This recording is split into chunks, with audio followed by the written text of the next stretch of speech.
C. Please. Can y'all say that again? I didn't get that.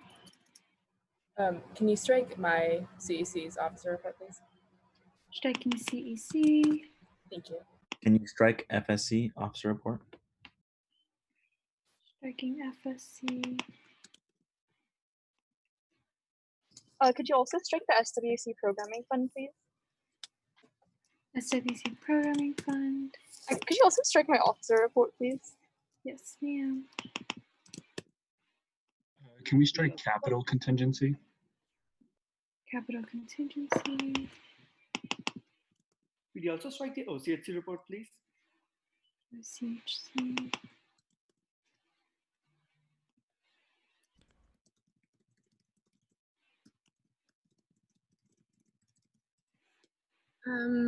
I don't know if we have to strike this, but Dr. Geller, are we still allowed to appoint Aviv and Roz tonight, even though they won't begin their term yet?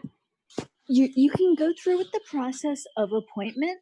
Just make sure they understand that the first date that they'll technically be members of the J Board, if approved, will be September 28th, the first day of fall quarter. Okay. We'll keep them on the agenda then. Awesome. Okay. Okay. Any more amendments to the agenda?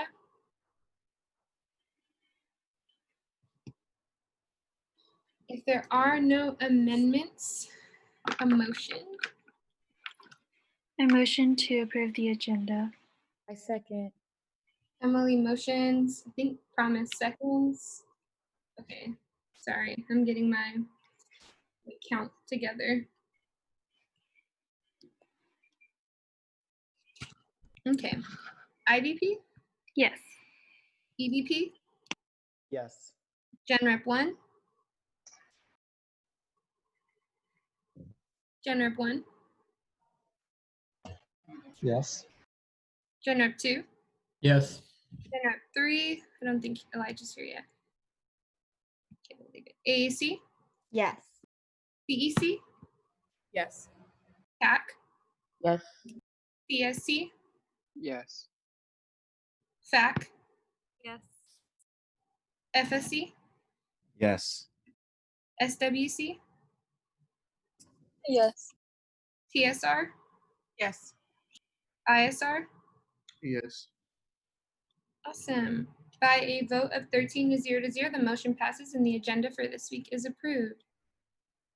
Great. I just also want to say, like, almost everyone's here, so that's really great. It's really great to have everybody here. Very nice. But yeah, on to the approval of the minutes. Has everyone had a chance to review the minutes? If so, a motion. The minutes were from August 28th. I do have a question. So for those who were not present in the past meeting, I think we should abstain, right? It'd be best. Yeah. Okay. I motion to approve the minutes from July 28th. Second. Awesome. Emily motions, Zuleika seconds. IDP? Yes. EDP? Yes. Gen Rep 1? Yeah. Gen Rep 2? Yes. Gen Rep 3? AAC? Yes. CEC? Yes. CAC? Yes. CSC? Yes. FAC? Yes. FSC? Yes. SWC? Yes. TSR? Yes. ISR? Abstain. By a vote of 12 to 0 to 1, the motion passes and the minutes from July 28th are approved. Great. Moving on to public comment. So this is a chance for anyone in the public who wishes to talk about any issues that are going on within the general community and address council. You have about 2 minutes to speak. Everyone gets one opportunity to participate in public comment. I encourage everyone to use gender inclusive language, be respectful of one another in the meeting, and also freedom of speech does not mean freedom from accountability. So does anyone want to give public comment? You can use the raise your hand feature or the raise hand. Arsh. Thank you, Naomi. A good evening to council members, admin reps, and members of the public present. My name is Arsh, and I'm here on behalf of ASUCLA's board to share some updates with you all. Firstly, our Summer of the Union New Student Orientation website is up and running with links for employment opportunities set up and already an entire part to USAC which is dedicated. We're working with our colleagues in Student Affairs and Amenities on the Hill to provide space for the Black Resource Center. Additionally, the lease for Wolfgang Puck, which is a restaurant that is in Nakam and Union, is coming to an end. And after a thorough deliberation with our executive management team, we've come up with a solution to potentially replace it with the California Pizza Kitchen. Finally, I'm happy to announce that we're closing in on the planning process for the new Westcom 0% loan available to purchase technology at the UCLA store. It will be open to UCLA students, staff, alumni, faculty, extension students, and pretty much the entire UCLA family. This transition will be entirely online and will not necessitate any in-person interaction whatsoever. Viscom is also increasing accessibility to students who are first-time learners by not entirely subjecting them to stringent and strict policies. It should be available to all UCLA students sometime in October, and I look forward to returning to council with a special presentation, hopefully before that time, to share some more specifics and details about this opportunity and answer more questions. Lastly, I just wanted to share that the ASUCLA Board of Directors meetings are open to the public, and the next meeting will be scheduled for August 28th, Friday at 12 p.m. Thank you for the time and feel free to reach out to me if there are any questions. Thank you so much, Arsh, and thank you for coming to give us that presentation on behalf of BOD. Cool. Does anyone else want to give public comment? Going once. Going twice. Okay, awesome. Seeing as there's no one else that wants to give public comment, we will end public comment at 5:13 p.m. Moving on to our next item on the agenda, contingency programming. David? Hi, everyone. So this week we received one application and they requested a total of $1,000 and I funded them a total of $1,000. They're trying to put on a show in Royce Hall. And so that's kind of what they needed the funds for. So it is $1,000 to one non-USAC entity. Is there a motion to approve the $1,000? I motion to approve the contingency allocation of $1,000 to a non-USAC entity. Second. Sachi motions, Promise seconds. Emily? IVP? Yes. EVP? Yes. GenRep 1? Yes. GenRep 2? Yes. GenRep. Okay, Yes. CEC? Yes. CAC? Yes. CSC? Yes. SAC? Yes. FSC? Yes. SWC?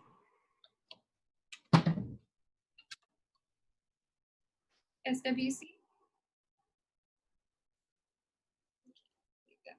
TSR? Yes.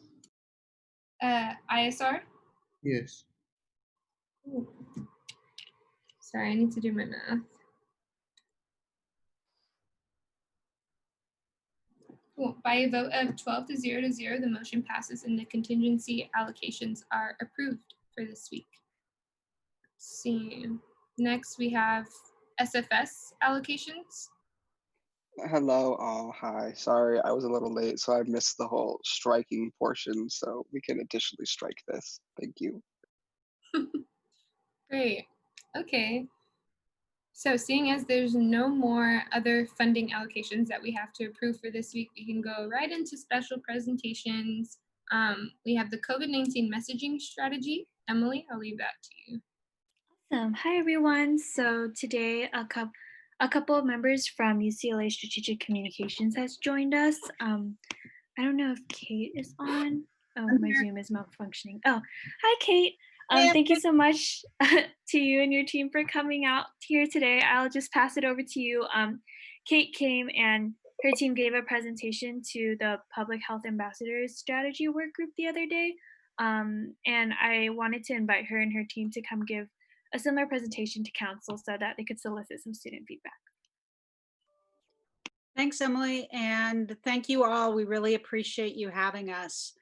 My name is Kate Halkett. I work with UCLA Strategic Communications, and we were tasked with coming up with some messaging to help support the best practices around things like mask wearing, distancing, hand washing, etc., with the idea that there's going to be a lot of rules and signs and things telling you what you should do and what you must do, but not necessarily why you want to do it or encouraging that. And so we've been working on a campaign to help do that and support everybody who's going to be out there pushing those messages.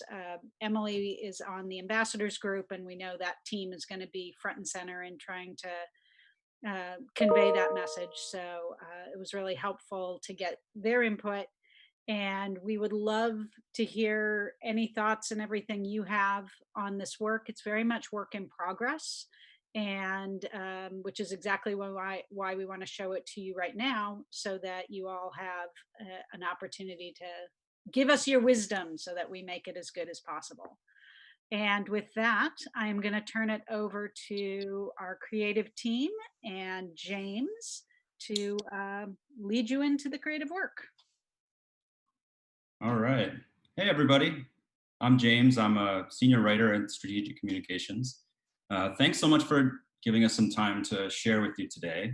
We are super excited about this work. Obviously, nothing is more important than campus safety this year, and we think that we can hopefully have an impact on getting students involved and making a difference. I'm going to go ahead and share my screen here.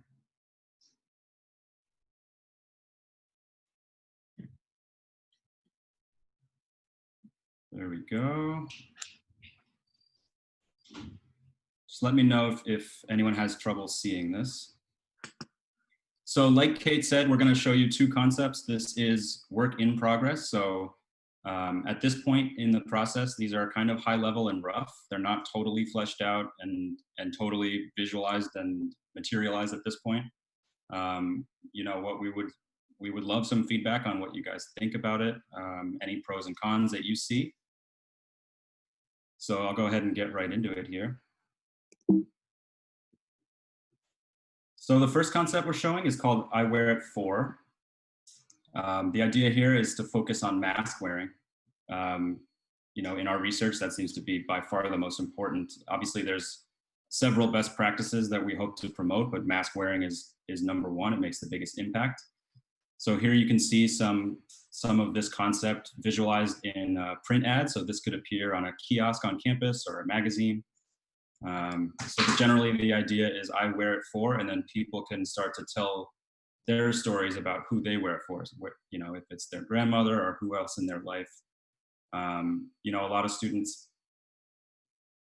you know, they obviously wear it for their own self-care, but what they really wear it for mostly is the safety of others. So this campaign really focuses on that. So here you can see a couple of other executions. You know, students saying I wear it for each other, things like that. And I think my colleague Tony Stella's on the call now. So Tony, feel free to jump in. Hey, sorry I'm late. Zoom issues. Yeah, so James has been doing a good job just explaining the look and feel for this concept here. And and this one here is how just one way we can do it for social to engage these students and ask them, who do you wear it for? And we could have a sticker and use a sticker to tell us who you're protecting by wearing a face mask covering. And and the students can engage. They could say, for this example, it's my dad. And you start to see, because that's what we want. We want these we want people to kind of share how it affects them personally, because it makes it, we've all been touched by this thing. So I think that's the best way to connect to each other, is to share these stories.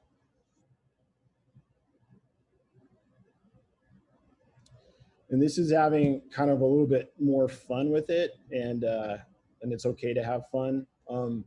So the face masks, especially the ones you see most often, are a great piece of real estate to kind of message. And it'd be interesting to kind of empower the students and whoever wants to be a part to put something on that mask.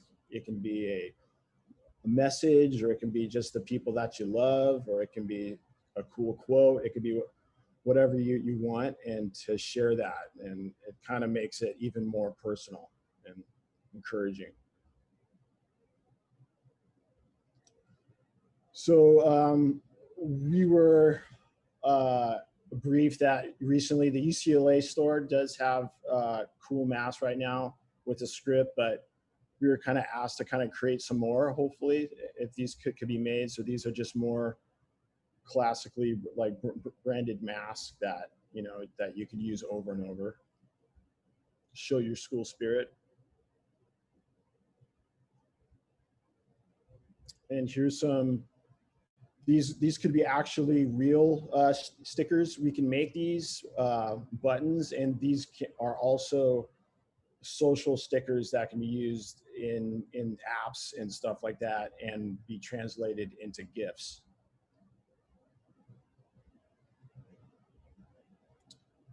And campus banners is a great way just to keep it going and to share the message. So these are just showing some examples of that.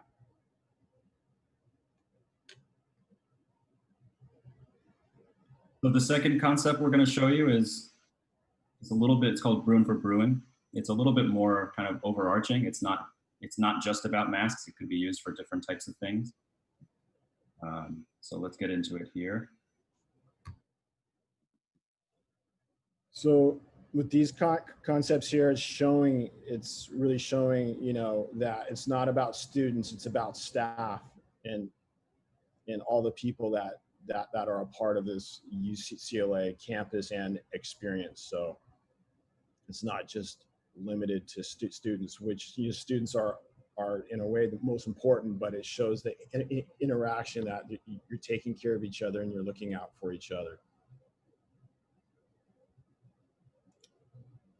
So this is another example, but for this concept, this is share why you wear.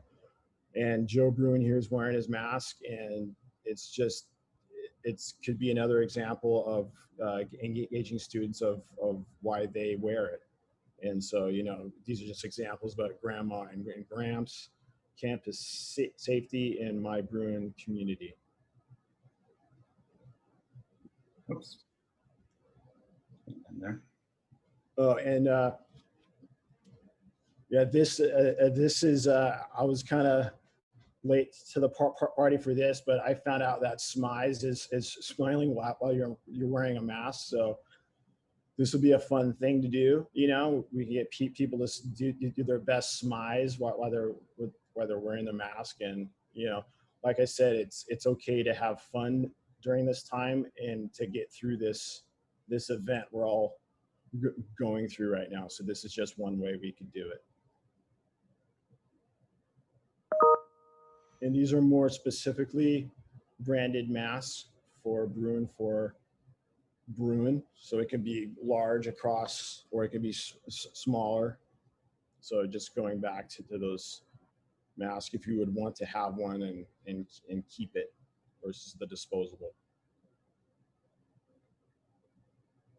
And stickers as well, but for this concept, and like I said, these could be actual large physical stickers, or they could be gifts for social. And campus light pole installations again, all through your campus, just to keep everything going forward with the messaging.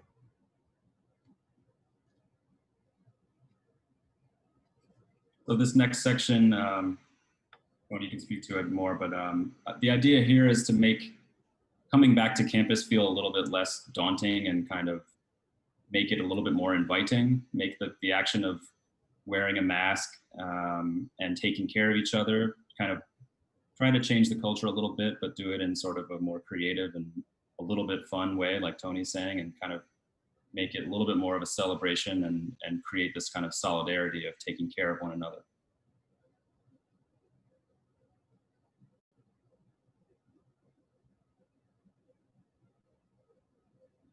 Yeah, so this one is just so all of this art that you see is just kind of grabbed right now. We want this art to come from UCLA, and we want the students to kind of be empowered to create this art, but this is just an example of how it could be installed throughout campus. Like, it'd be awesome if it was large and in charge and really grabs your attention. And even like on the hill, we can find a way to muralize cool open wall space.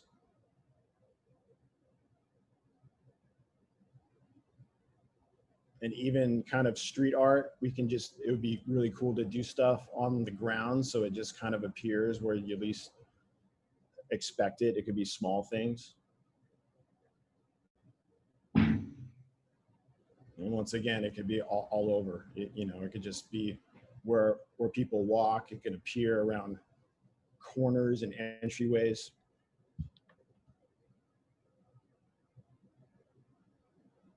So this was another thought and idea of having disposable mask dispensers in certain parts of UCLA. And just in case if you don't have one, or if you forgot it, or it's just there to make you feel safe, like you're always covered. So there could be a QR code on the actual cases, and it can provide more engagement and information, about all the things that we're trying to do to keep you guys safe.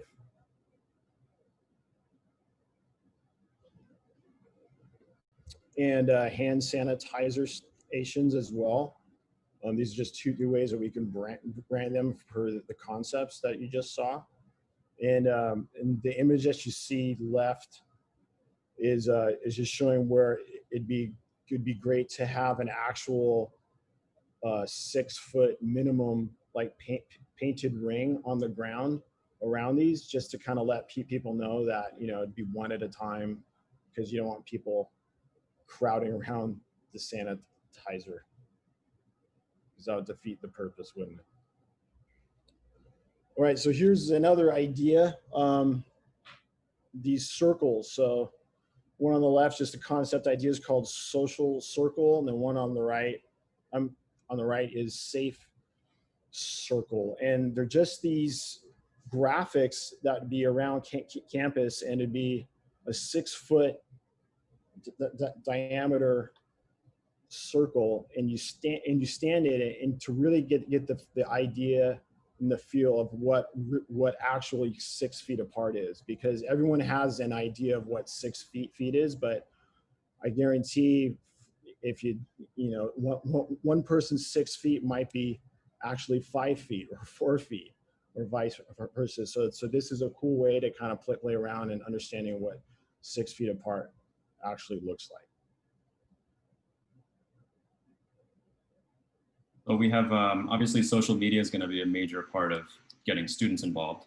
And we have a lot of different ideas and and things that we can do to get some engagement and people on campus. I'll kick it over to Michelle Reardon if she's on the call. Yes, I am. Hi, everyone. I'm part of the UCLA Strategic Communications team, running those branded social media channels. So here's just going to be a few ideas that we have. We would love your suggestions as well, since we're all on social media. But we'll just share some ideas. Some you'll see a little bit of repetition from what you saw earlier in the presentation.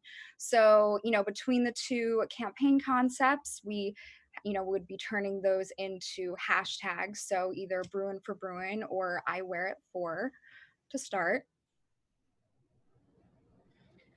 So our plan with this campaign is, this is for on campus, for the students and for your safety. So we want to definitely involve student influencers, ambassadors, and campus partners throughout campus. So working on identifying those student influencers with large followings on social media, also partnering with student ambassadors. So, having people on the ground, also influencing people to do the right thing while they're on campus, wearing masks, etc. And then, of course, with the campus partners, different departments, having everyone on the same page and aware of where the locations are for the hand sanitizer stations and masks, etc. And then, of course, implementation, as you would assume, outreach with campaign concept, providing those assets and direction to everyone. And of course, we would start with a kickoff and the content, featuring experiential and campus campaign elements all tied together. Okay, so yeah, you saw this earlier, but just to reiterate, we really, for the UCLA channels, we find that our student audience is mostly on Instagram, and they engage with us the most on Instagram. So this is one of the reasons why one of our top picks is doing some kind of Instagram story and user-generated content for that. And the same thing here, having, creating those stickers for people to use when people tag at UCLA. We've had a lot of success with this and really enjoy seeing user-generated content from our students. So we will make sure to be sharing that out. Of course, something that we would love for the chosen influencers and ambassadors to be involved in as well. Okay, so, and Tony had mentioned this earlier, so as you are all probably familiar with Giphy and putting in those stickers, so we would just have that underneath in the search, whether it be I Wear It For or Bruin for Bruin, depending upon what the decision comes to be for that. So all of those stickers will be found, you can find them on TikTok as well once they're uploaded in Giphy.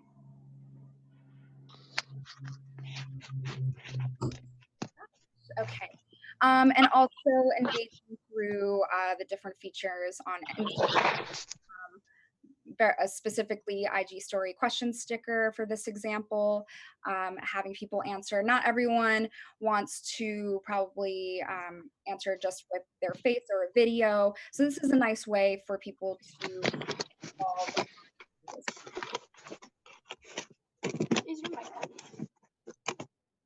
Okay, yeah, and just to reiterate with these gifts, UCLA, our account actually has over 1.4 billion views, and we're always open to suggestions. We love hearing from students, what kind of gifts they like to use, what would be valuable in this situation to have, and what you would want to put on your own stories and TikTok content. Okay, so this is an idea, and it's a lot. So, but I'm sure, it sounds like some people have already brought this up too. And the idea of having some kind of challenge for students to join, of course, as part of our True Bruin values, caring for one another and other Bruins is within that. But this just kind of pulls that out and emphasizes even more so this unique situation that we're all in. So to tie in from, from promoting on the social media channels to encourage participation, we would rely on influencers with that following as well, and also wearing an exclusive UCLA themed mask. And the only way that you can get this mask is if you join the challenge. Now, there are many ways that there will be ways that you can join the challenge, and you can be prompted to share your own social media channels with approved campaign messaging. So we want it to be, we're focused on campus. So because of that, the idea, and Tony had said this earlier, having a QR code on the actual actual hand sanitizers and mask stations. So having signage there where they can actually scan their phone and share that they're part of the challenge by doing this. And once they have joined this challenge, they can share their information and they would receive this pledge-worthy mask. But the only way to gain access to this is while you're on campus, because that'll be where those QR codes are. Cool. So that's the two concepts as they stand. I'm going to stop sharing right now, but I can, if you want to see anything, if anyone wants to see anything again or has any questions about that, any of those images or ideas, I can quickly pull it back up. So would love to hear any feedback, or if there's anything that you like in particular or anything that you think could be improved. We're all ears. Yeah, thank you so much for coming in and presenting all of those ideas. It seems like a lot of hard work and thought has been put into them, so we genuinely appreciate it. I know that there are a few council members that have questions. Do y'all want to use like the raise your hand feature, and then we can start off with questions through there? I know I have one question or like comment right off the bat.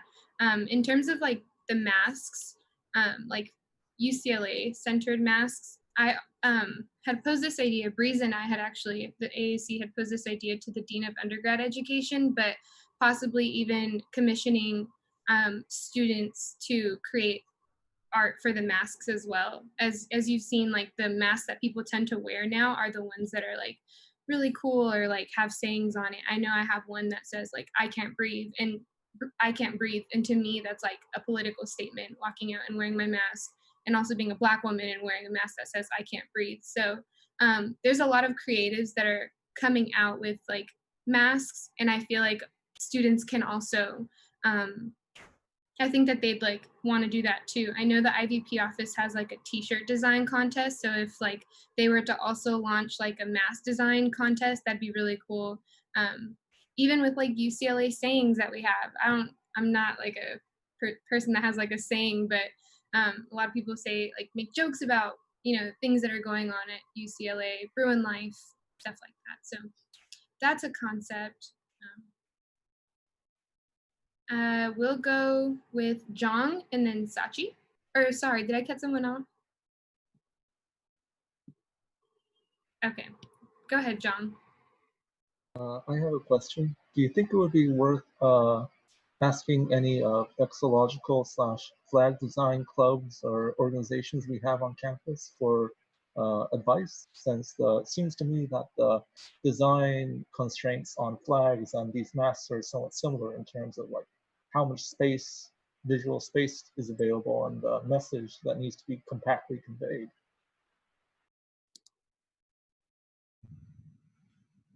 So I'll jump in and then the creatives can join. I do know we were looking at, especially with the art, the idea of reaching out to the artistic community on campus to help develop that. And we are working with the trademarks and licensing group and all of those guys to figure out what the specs are for design on masks and things. So if we were to open it up, I think we would be able to provide that information to people for the design. So I think that answers your question, but I'm not sure. Dong, did that answer your question or? Well, it doesn't directly, but I'll follow up later. Okay. What was the name of the organization you mentioned? Yeah. Vexillological. That's just the word for flag design. There might not be a flag design club on campus, but I know that there are like many people interested in it. Okay, yeah.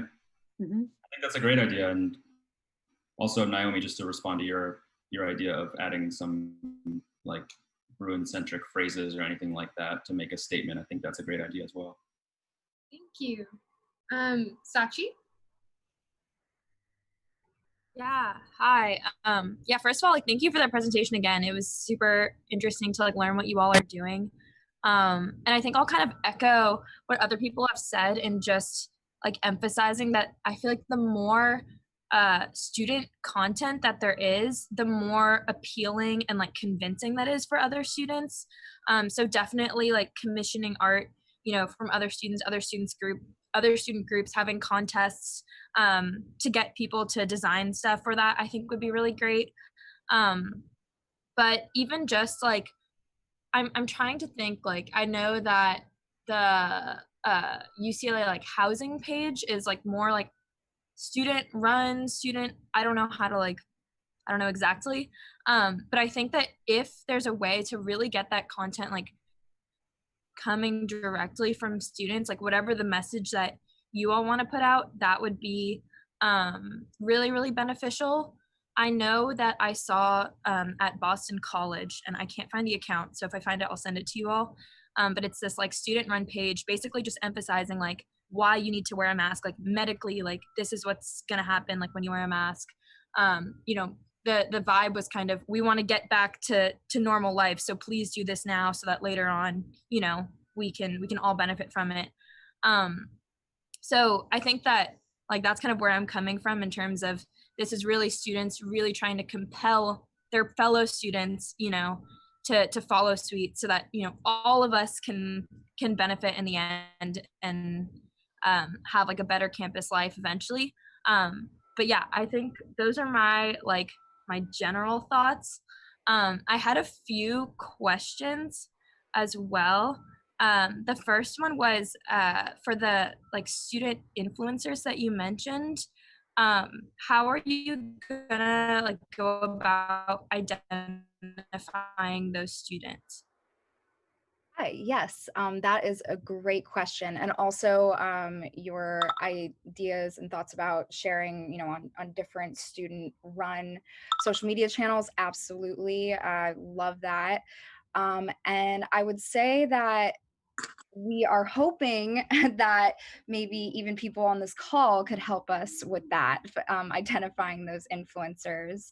But also, it's just a matter of right now searching and looking online. But currently, if there are students who would like to help with this endeavor, we would be very grateful. Okay, yeah, great. No, I was just asking because, like, from my experience as a student, I guess, campus is so big and there are so many different, like, social kind of circles. So it's sometimes I feel like difficult, like I have access to 1,000 people from UCLA, but those 1,000 people don't interact with 1,000 other people, if you get what I'm saying. Like, I think it's sometimes difficult to identify a really like diverse range of students from a diverse range of places on campus. I don't necessarily have a solution, but that was my question. And then another question I had, and I don't know if you have the answer to this, but for the picture of the hand sanitizer stations, I don't know if that was like you all designing it, but it looked to me that you like use your foot for it to like dispense hand sanitizer. And I just, like, from my perspective, it's kind of an accessibility concern because students in wheelchairs can't necessarily use their feet to like press it. So that's just a comment. I don't know if you all were like involved in the design, but if you know the people that are, I think that. Awesome comment. Yeah, actually, when I first started to create them, I had the hand pump ones, and then I found out they're like, oh yeah, we're not going to have those. We're going to have these tall foot ones. So yeah, that was mandated by the group that buys that stuff. But that's actually an awesome point, and we can share that with them. So maybe they should have some hand pumps around. That makes a lot more sense. Awesome. Yeah, thank you. And that's all my questions. Oh, sorry, my muting feature. Thank you, Sachi. So we'll go Bacher and then Justin, Promise, and Dr. Geller. Hi. Okay, so I do have like two questions. The first one regarding the UCLA themed masks. Um, so is it gonna like be sold in the store? And if so, I kind of find it controversial, and honestly, I don't know about like, uh, getting profit from masks, which are essential things to have. So I don't think that is like, even if that was unintentional, I don't think that is like the message that you want to send. Um, so if it was that any profit coming from those masks go to charity or like COVID relief efforts or something like, along those lines. So that is my first concern. The second thing is that, so you've talked about taking input and have students like participate in designing some portions of this campaign. Do you have a suggested method to do that, like to receive those participations and so on? Yeah, I think that's a great point, Bakor. We certainly don't want to be seen as profiteering here. And I know that the masks are for sale in the store right now. I'm not sure exactly. I'm not involved in that. Maybe someone else on the call can speak to that. But yeah, we are suggesting that we have free masks on campus, and we also, I mean, we would like to be distributing masks if students can get involved in the challenge and distribute those for free. So that's what we would like to have happen ideally. But yeah, that's a great point. And then to answer your question about the methodology for artists designing, we're not there yet. I think that will come as this campaign, if moves forward. But it's a good note, so appreciate it. Justin. Hi. So my concern, or not concerns, I guess, the perspective I always come from is basically how are things getting paid for, and kind of ideally who's being employed by certain projects. So I actually, and kind of this is on me, I knew, like, of course we would have a marketing department, but I haven't really until this like great presentation, like basically know like where the funding and where the resources for the stratcoms like department comes from. I was kind of wondering if you could share like any details of like whether this is like a new like UCLA initiative, or if this is like a maybe if there's a new UCLA initiative, or if it's coming out of like normal stratcoms department funding. And secondly, if it is employing any UCLA students. So I'll take that one. Let's see. So generally speaking, Stratcom is under the chancellor. We're a department under his, and we include both our kind of marketing group as well as the media relations team, crisis management. So all of that, if you get a Bruin post, that's coming out of our department as well, just to kind of paint the big picture of what group we work with. And then in terms of budget for this, that is definitely an open question. I am imagining a good portion of it would come out of whatever our budget is. And we have pulled back budget from other activities that we've typically done to redirect it toward being more for what needs to get done in this year. I don't know that we have a place yet for student workers, but I know that is a big effort. In fact, Emily can attest to the conversations on the ambassadors have been very much focused on that, and that this campaign could support those student workers. So it's a great point, and we could look at where that could filter into this. So appreciate you raising that. Thanks so much. Thank you. Promise. Hi, thank you so much for coming. I guess my question is kind of like tied to what Sachi was saying earlier about the influencers, um, and like not necessarily like wholly in the same way, because yeah, like the let's say 1,000 followers that one person has is not going to be the same 1,000 followers as another person, right? But it also kind of I don't know, I'm a bit weary of getting student influencers and like basing that off of like follower count on Instagram, because that does exclude like a lot of students. And like there's very specific demographics who tend to have like high um follower counts, especially in college. So it ends up kind of centralizing the same people and the same audience. Um, and also, like, if you were to do student influencers and student ambassadors, I think it's very, very, very important to pay them and compensate them for their labor, especially during a global pandemic. Um, and I know you just recently said that student workers is still something that is being talked about, but I think that like in any of like in all of these conversations, when it comes to talking about designing anything, creating any form of art or content that's going to be used and put all around campus and up everywhere, like and I do think that it should be students who make it and have the opportunity to be compensated for it at the same time, and for their work. And if it's used multiple times, compensated continuously for their labor, especially during a global pandemic. So I think that's super important. Um, and I also urge that in all of these things that you do them with intention.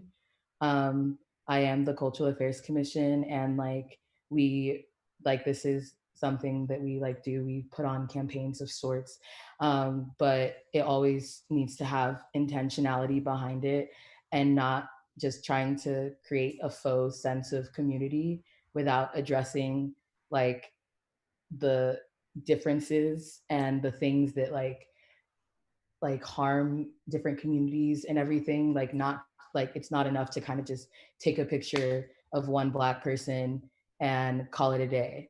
Like that's just like not enough. It's not enough to just be like, oh, here's a little bit of diversity in this campaign. Like that's just not enough. Do it with intentionality or just don't do it at all.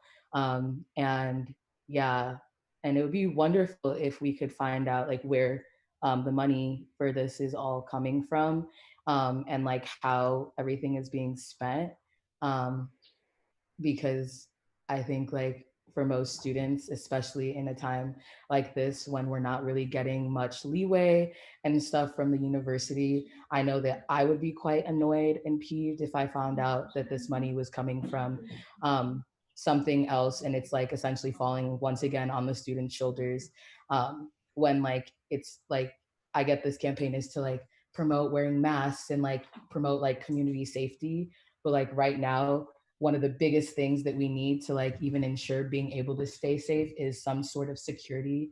And we're not getting that barely from the university. So like campaigns, seeing pictures of people is like all great and dandy. But like if I found out that the money that's being like used to run this campaign like could have been used to, I don't know, increase someone's financial aid or like gone towards getting more UC ship, I would be quite annoyed. So just being like transparency is super important here as well. So yeah, that's what I had to say.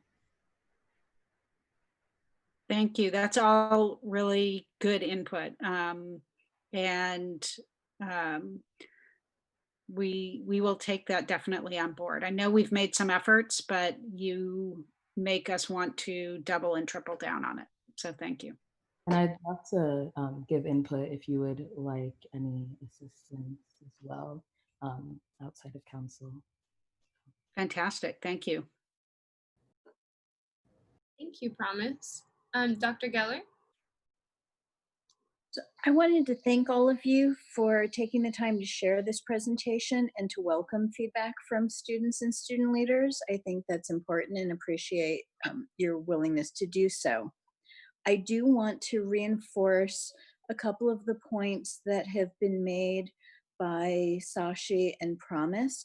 The importance of respecting diversity and accessibility in whatever campaign you go with really is critical. We want to make sure anything installed on campus, whether it's the sanitizer dispensers, the mask dispensers, be placed properly so that those who have mobility issues are able to take advantage of what we're providing to keep the campus safe. And when I'm not with council, I'm in the Office of the Dean of Students. My brain went to a really scary place when I saw the idea of chalking, because when you mentioned chalking images popping up almost out of nowhere overnight, my concern is if we're allowing chalking as a way to promote this campaign, how do we effectively enforce the no chalking provision of the Student Conduct Code and of the time, place, and manner regulations for campus with students, faculty, visitors, everyone else? I'm concerned about the mixed message that the institution using chalking gives when it's been something that we've worked so hard to not have as a way of promoting student programs and activities. So thank you for that. That's good to know. I think we may have misused terms to say any specific methodology of it. I think it was more pop-up, some method, but I know we have talked chalking would be a fast one. So it's good to know. And the last thing we would want to do is be inconsistent. And, we do not stand above anybody else in terms of the rules. So we gotta work with the community and follow the same rules. Great. I had one more thing that I wanted to say before I actually, Jong, I'll let you go first.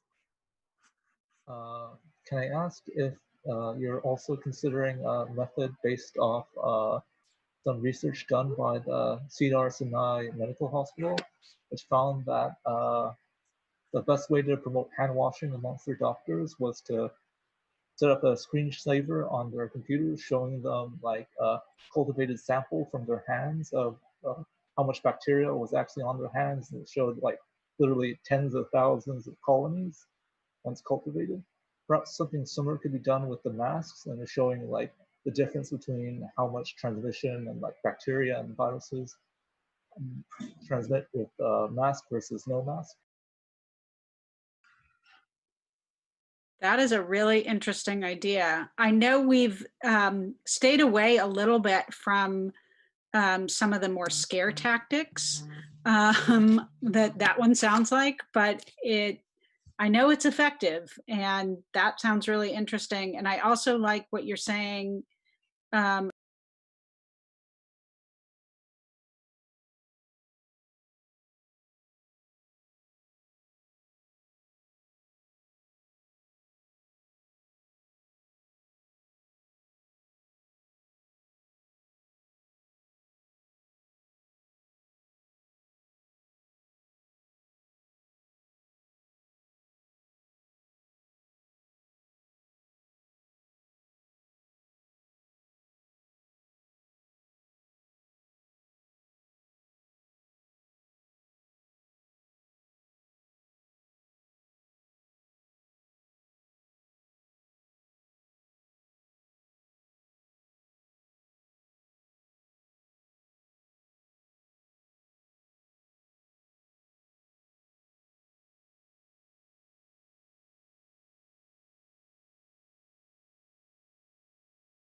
Perfect. Thank you. Great. Thank you. Does anyone else have any more questions?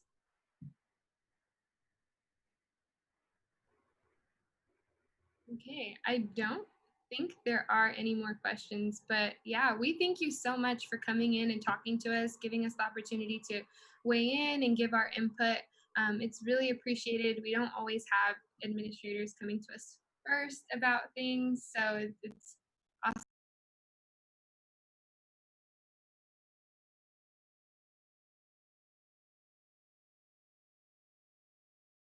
Thank you so much for giving us the time and your feedback. It helps a lot, and we should do this more often.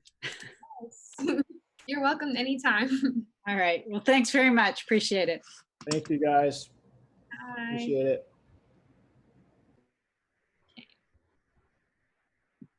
Great. Thank you, Emily, also for inviting them and getting them to come to council. That was really, I would say, informing for all of us. Cool. So we'll move on to the next presentation. So we have the USAC Congressional Advisory Board presentation. For those of y'all, most of y'all know or don't really know, but the USAC Congressional Advisory Board is something that technically I ran on, and also Aiden ran on as part of our platforms this year, especially when thinking about longevity and making sure that representation in USAC continues to be a thing. So a few of our offices are really partnering to ensure that this continues to be carried out. And I'm going to give the floor to Alexander Berry, who is our lovely Congressional Advisory Board Operations Director. He's been working incredibly hard over the summer, along with folks from Emily's, the IVP's office, and also the EVP office. So feel free to pay attention. And then if any council members have any questions, we can use the raise hand feature at the end. So take it away, Alex. Well, thank you so much for that introduction, Naomi. And thank you all for the opportunity to speak in front of you today. Oh, good, I can share my screen. Fantastic. So I'd like to start by introducing myself. As Naomi mentioned, my name is Alexander Berry. I'm the Office of the President's Congressional Advisory Board Operations Director, which means that my job is really to sort of coordinate our efforts to turn this from an idea into a practical and long-lasting institution inside USAC. So this presentation will be roughly 15 to 20 minutes, really short. I don't want to take up too much of your time, but the questions we'll try to answer here are what CAB is, how it can benefit USAC, and how we plan to make it happen.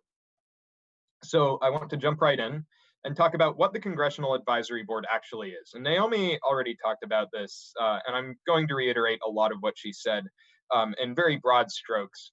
The Congressional Advisory Board is a first of its kind group of student advocates and student leaders drawn from across campus. And it's responsible for advising USAC on big issues and big policy changes that are facing campus, and especially these representatives today. It's really designed to give advocates from mis- and underrepresented communities a platform and a space to find common ground amongst themselves, and USAC offices an inside line to understand the specific needs of student advocates. So that begs the question, how do we plan that this will work? And at its core, the Congressional Advisory Board is an independent organization of organizations. And it's unique because it's made up of representatives from different on-campus organizations. So at the moment, we're recruiting organizations from the Mother Organization Coalition, as well as a variety of other advocacy groups who are active in campus politics. And we'll talk a little bit more about our outreach strategy at the end of the presentation. But the mechanism by which we exercise this sort of power and conduct this forum is through regular meetings. And the idea is that the Congressional Advisory Board will meet on a bi-weekly or monthly basis, depending on how involved the organizations are. But the bulk of its work will really be done in committees. So these are smaller working groups of organizations that come together to fulfill a specific goal and generate policy and research based on that specific goal. And these committees would meet much more frequently, probably on a weekly basis. And in our eyes, this really lets organizations focus on their specific interests and generate much better proposals, and then take them to a broader group of advocates and get their input as well.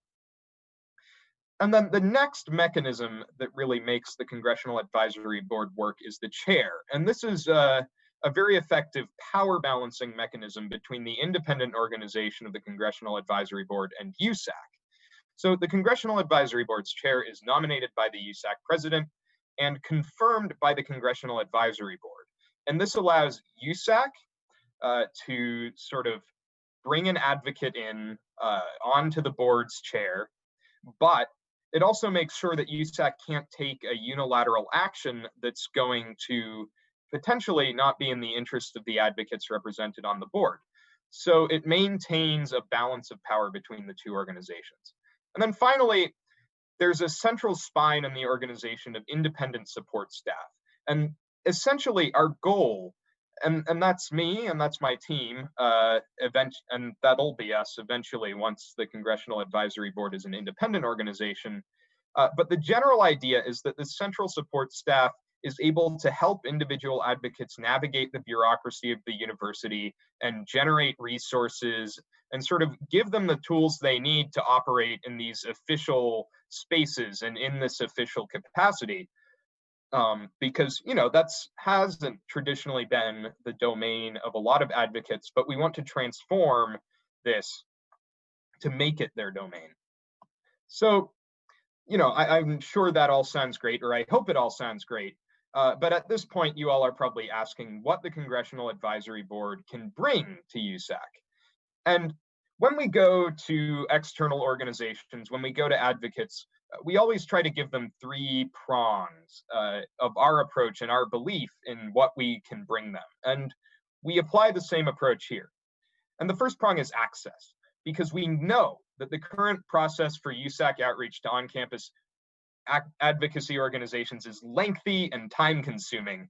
I mean, we've been pretty much just reaching out to all of these different advocacy organizations in our office, and it's been a very difficult and long process because our campus is characterized by these multifarious and diverse advocacy organizations, and every organization has a different governing structure. Every organization has different representatives, and every organization has different key stakeholders, and it's hard for USAC offices to navigate that directly. What CAB does for your offices is it gives USAC offices a direct link to advocates, and it gives advocates a formal forum to let USAC know exactly what their interests are. So I'd say once the Congressional Advisory Board is implemented, it'll be much easier for USAC offices to get in with these different advocacy organizations because there will be a designated representative from these key organizations on the ground and in an official space immediately. So if you need something, you can reach out to that advocate, to that representative, and they can help you out. And the next prong is organization, because though I love USAC offices and we all love USAC offices, they're not ultimately geared towards grassroots organizing and the sort of ground level organizing that these organizations are good at conducting. What the Congressional Advisory Board lets USAC offices do is create direct partnerships with advocates and use their organizing infrastructure, because the organizations we're drawing in have infrastructure to promote shared goals that will benefit the communities represented on the Congressional Advisory Board, and also benefit the USAC offices who want to help push their own platforms. And I think all of that really feeds into the final benefit, which is collaboration, because by creating these institutions and by building all of these different partnerships, we're opening the door to a much wider space, really in an unprecedentedly large space, for collaboration between USAC offices and student advocates. Through the Congressional Advisory Board, we have the chance to create a council where all offices are able to work alongside advocates to secure positive change, and where the voices of advocates are represented in a formal capacity. So at this point, I want to talk a little more about the practical steps that we're going to be taking to get there, because obviously these are all very high level and broad goals and benefits, but none of that comes to fruition if we don't have a plan to get there. And fortunately, my team has one. So here are the key milestones that we want to hit before the start of the year, and there are 4. The first is the joint framework for Congressional Advisory Board operations, and the second is the interoffice working group for the Congressional Advisory Board. And I'm aware the amount of bureaucratic drivel that just spewed forth from my mouth, so I'm going to break this down very sort of in individual parts to help you better understand what those things are. So very broadly, what the joint framework does is it outlines in detail what we want to see from the relationship between USAC and CAB. And in a way, it's like this presentation, but instead of just outlining sort of broad goals and broad how we get there, this is extremely granular. It will go through every mechanism that we plan to implement. It will target every area we need to target to implement this mechanism, these various mechanisms, and really give USAC a roadmap to understand what they need to do, or what we need to do as an organization to create the Congressional Advisory Board. And the second is the interoffice working group, which comes about because we recognize that following the joint framework is sort of difficult, right? And we want an official entity within USAC that will help to bring together different offices and implement the recommendations of the joint framework and create these mechanisms. So everything CAB on USAC, all of the policy changes, all of the things that we'll have to go through as an organization to create this, we anticipate will come out of the interoffice working group. And the second is the Congressional Advisory Board Charter.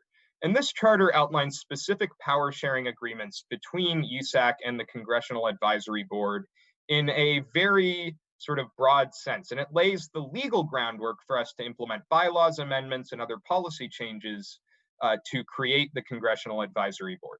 So, for example, a couple of these power sharing agreements that might be implemented are the Congressional Advisory Board representative, which is a non-voting representative who would have the power to participate in debate on certain USAC agenda items if the Congressional Advisory Board has sort of expressed a view on that. And in the same vein, this charter outlines a mechanism for joint resolutions, which, as you might expect, are resolutions of both organizations that bring together the advocacy force of the Congressional Advisory Board and the official force of USAC to really lend oomph to big policy changes.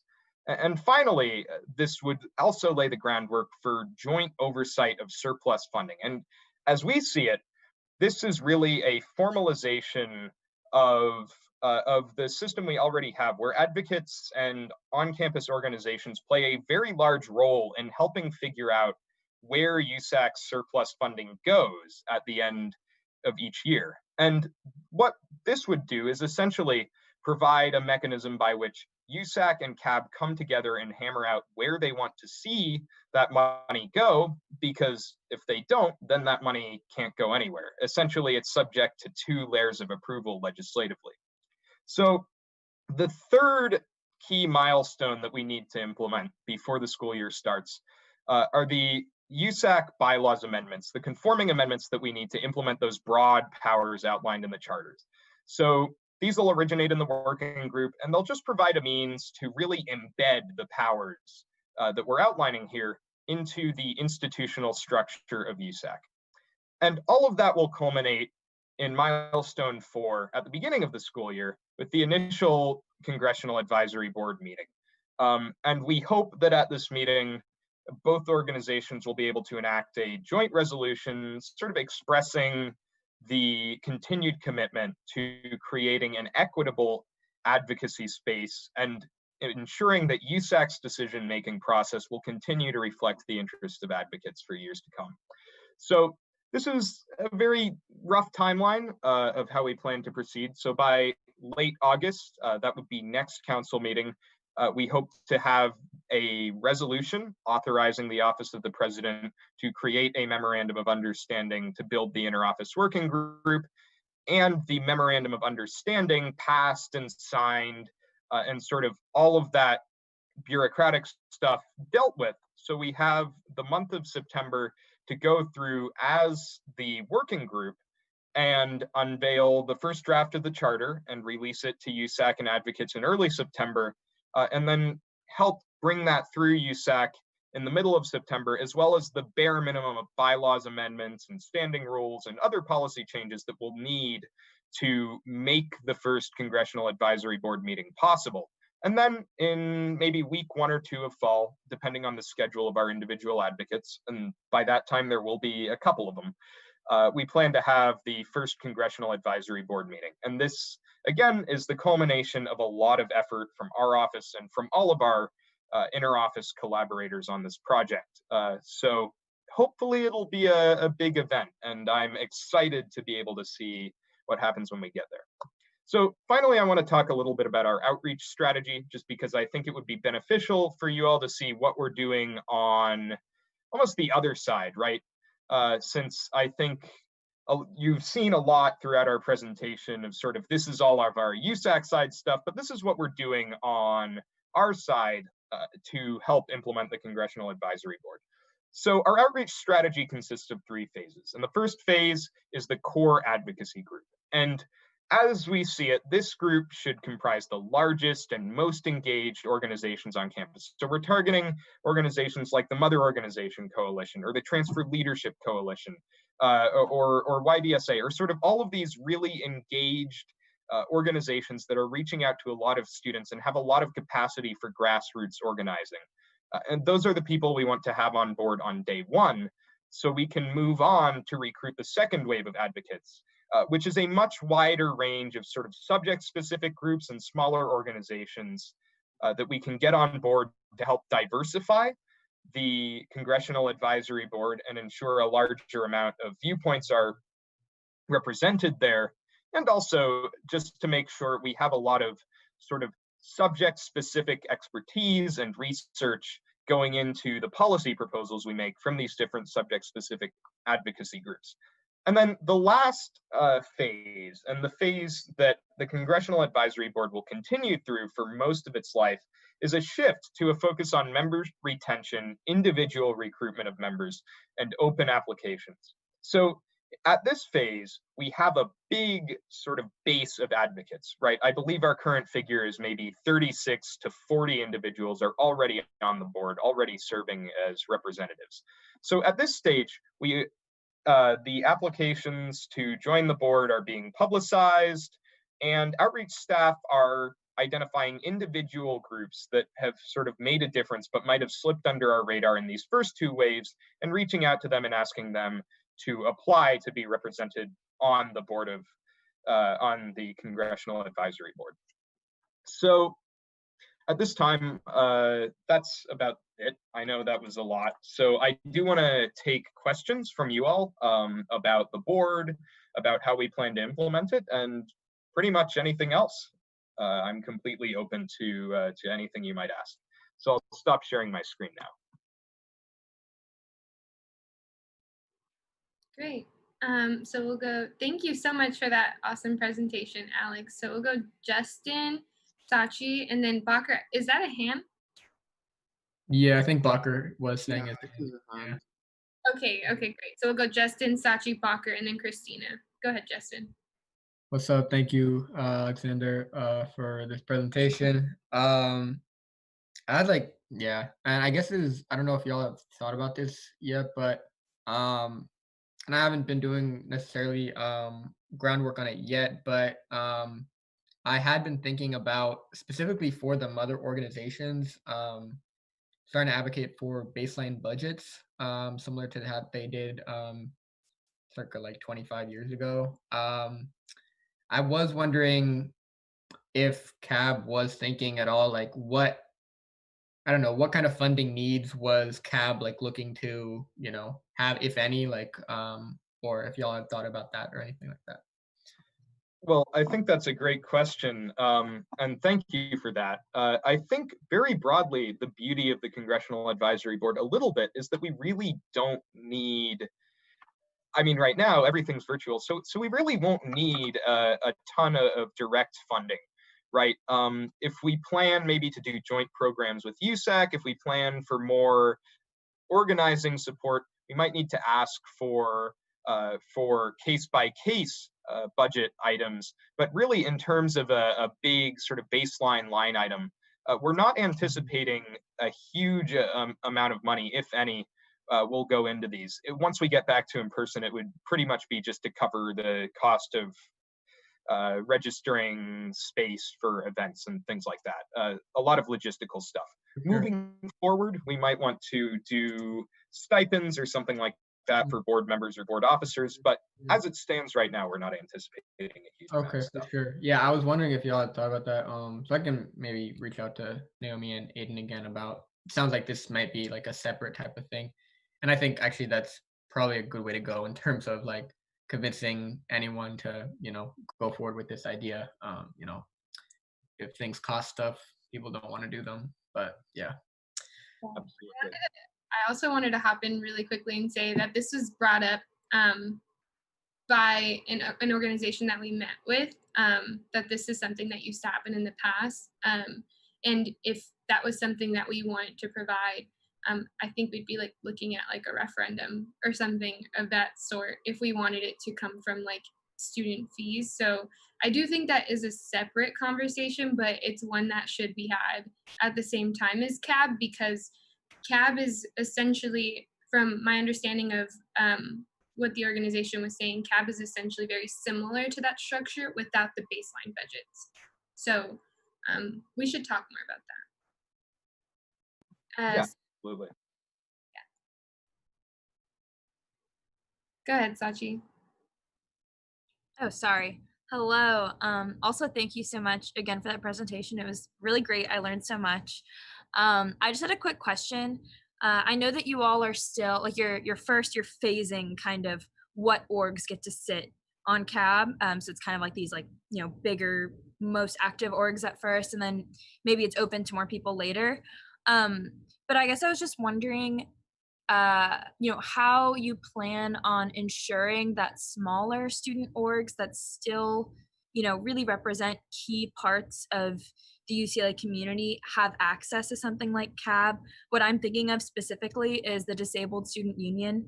They're new and they're quite small at the moment because they're new, but they're really, really vital. And, they're not an MO. They're not, they don't have that long history, I guess, within the UCLA community.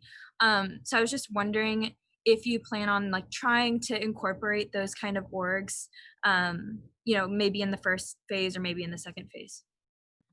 Yes, absolutely. And actually, we're always looking for more organizations to include. So thank you for that. I've written that down and I'm going to include it and forward that to our outreach team. But I feel like I misspoke a little bit, since obviously at every stage, membership in the Congressional Advisory Board is going to be open to pretty much any recognized student organization. We really want it to be as open to a diverse coalition of voices as possible. I think in terms of ensuring that we represent smaller groups and make sure that they get involved, our outreach team is currently doing a lot of work to sort of identify key groups that we might want to include, and really sort of combing through the sole website to identify groups we might want to reach out to. But I think you're right.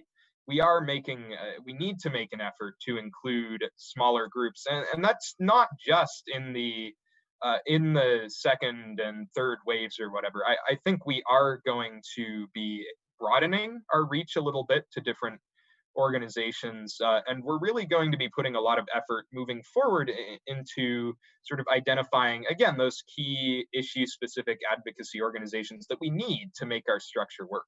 But thank you for bringing that up in the specific case of the Disabled Student Union, since that's a group that we'll be reaching out to now. And before I move on to the next question, I also wanted to say, if anyone else has any organizations that they feel should be part of the first or the second wave at any one point, please feel free to reach out to me or Alex, who will share his contact information. Because our teams, between the IVP, EVP office, and my office, we have teams that are connected to and dedicated to doing that outreach to different student groups. So yeah, Bacher, and then we'll go Christina. Okay, so it's really one point, which is, so you raised the point about passing bylaw amendments and etc. But don't you think that in some areas there will be the need for constitutional changes? Because like one simple thing is like having a representative present in USAC meetings and participating in that. Those representatives are like kind of defined in the constitution, like there are three. So I'm not really sure like how, like I mean like technically we could do that, but I mean if we want to stick to the constitution, that is one point. Another thing, when like sharing powers, there might be some powers that are like exclusive to the executive branch and basically to USAC itself. So how will you go about that in that sense? Right. Well, actually, thank you for bringing that up. Since you're absolutely right, this is a very sweeping change, and we fully anticipate that at the end of the road, we are going to have to pursue a constitutional amendment. But right now, we've sort of identified some key areas that we can implement without a full constitutional amendment. So in the case of the representative and specifically, there's a great part in Robert's rules that allows you to suspend the rules to permit a non-member to speak in debate. And that's the footnote on page 263. So our plan for early implementation of that is essentially to create a special rule of order to the effect that we allow a representative from the board to sort of come in and speak in debate on these issues. And that doesn't fulfill the other key requirements of serving as a non-voting representative, specifically the right to make motions and the right to have unfettered access to meetings. But it sort of fulfills a third of that, and it fulfills one of the most important goals we have early on. So other than that, those power sharing agreements, it's our interpretation, and we'll be going over this more, but it's our interpretation that the Article 2, Section B4 of the Constitution, which is the sort of catch-all clause that's in most corporate charters and bylaws and things like that, says that the organization can take any action necessary to fulfill its specific purposes. And those purposes are representing undergraduate students, etc., all of the things that are outlined earlier in the Constitution. So what we can do with that is we can assume that incorporated into that is the chance to delegate certain powers to committees or officers or anything else. And we already do that, right? The reason we have a council in the first place and the reason we have so many officers is because the organization has opted to delegate the powers that are technically just vested in the organization to you all. The reason we have Constitutional Review Committee is because in the bylaws we opted to delegate those powers. So Yeah, those are very broadly, but you know, you're not wrong. We will need to pursue a constitutional amendment, but very broadly, we've sort of identified some key areas where we can skirt around those requirements by some smart procedural thinking and rules, and with the help of this horrible, horrible book, Robert's Rules. I don't like it, but I've read it all.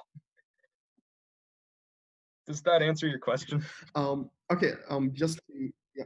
So just to follow up on that point, I understand what you're saying.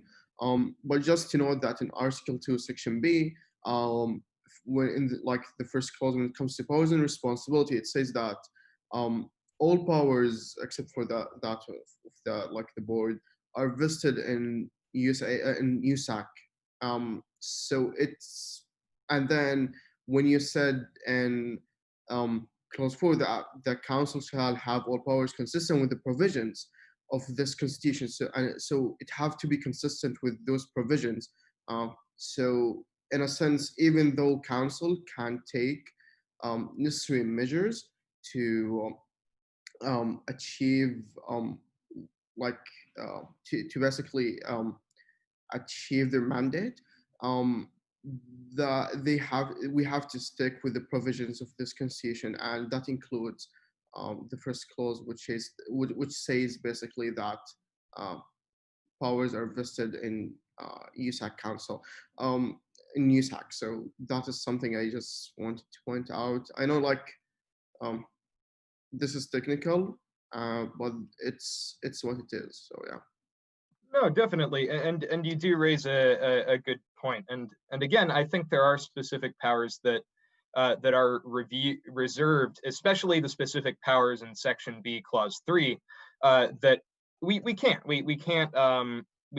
take those powers away from USAC, right?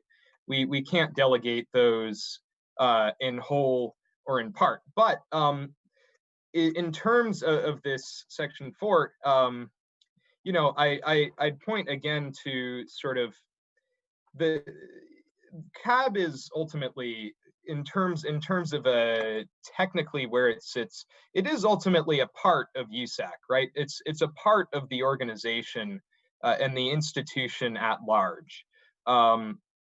So in that sense, those powers, you know, there's a reason that we can delegate those powers to committees. There's a reason we can delegate those powers to officers. And that's because they're a part of the organization and the institution as it stands, especially the standing committees. So yeah, in this sense, it would function for our purposes and for this technical purpose as a part of the institution, even though it's nominally independent and it's been formalized as such. But yeah, that's not to disagree with you. I completely think that there are going to be barriers to what we can do right now, but we're going to try to go forward respecting the Constitution and the provisions that are outlined there. Yeah, thank you, Alex and Bacher. So we'll go Christina and then Aiden. Hi, thank you for presenting. It was really informative, so thank you for coming. I also had a question about the structure of the board. Because I know you mentioned having independent support staff, and I don't know if you mentioned this, but have you decided where those people would come from? Like, I guess who would be hiring them and maybe overseeing them? Right. So that's a great question. And as it stands, you know, we're lucky because the Office of the President sort of already hired on a team for the Congressional Advisory Board. But going forward next year and as an independent organization, we anticipate that the chair of the Congressional Advisory Board will select an operations director. That operations director will be confirmed by the board. And then that operations director will be responsible for working with the chair to hire on sort of a core support staff. But we're also going to draw, as we already are, on liaison staff from various USAC offices.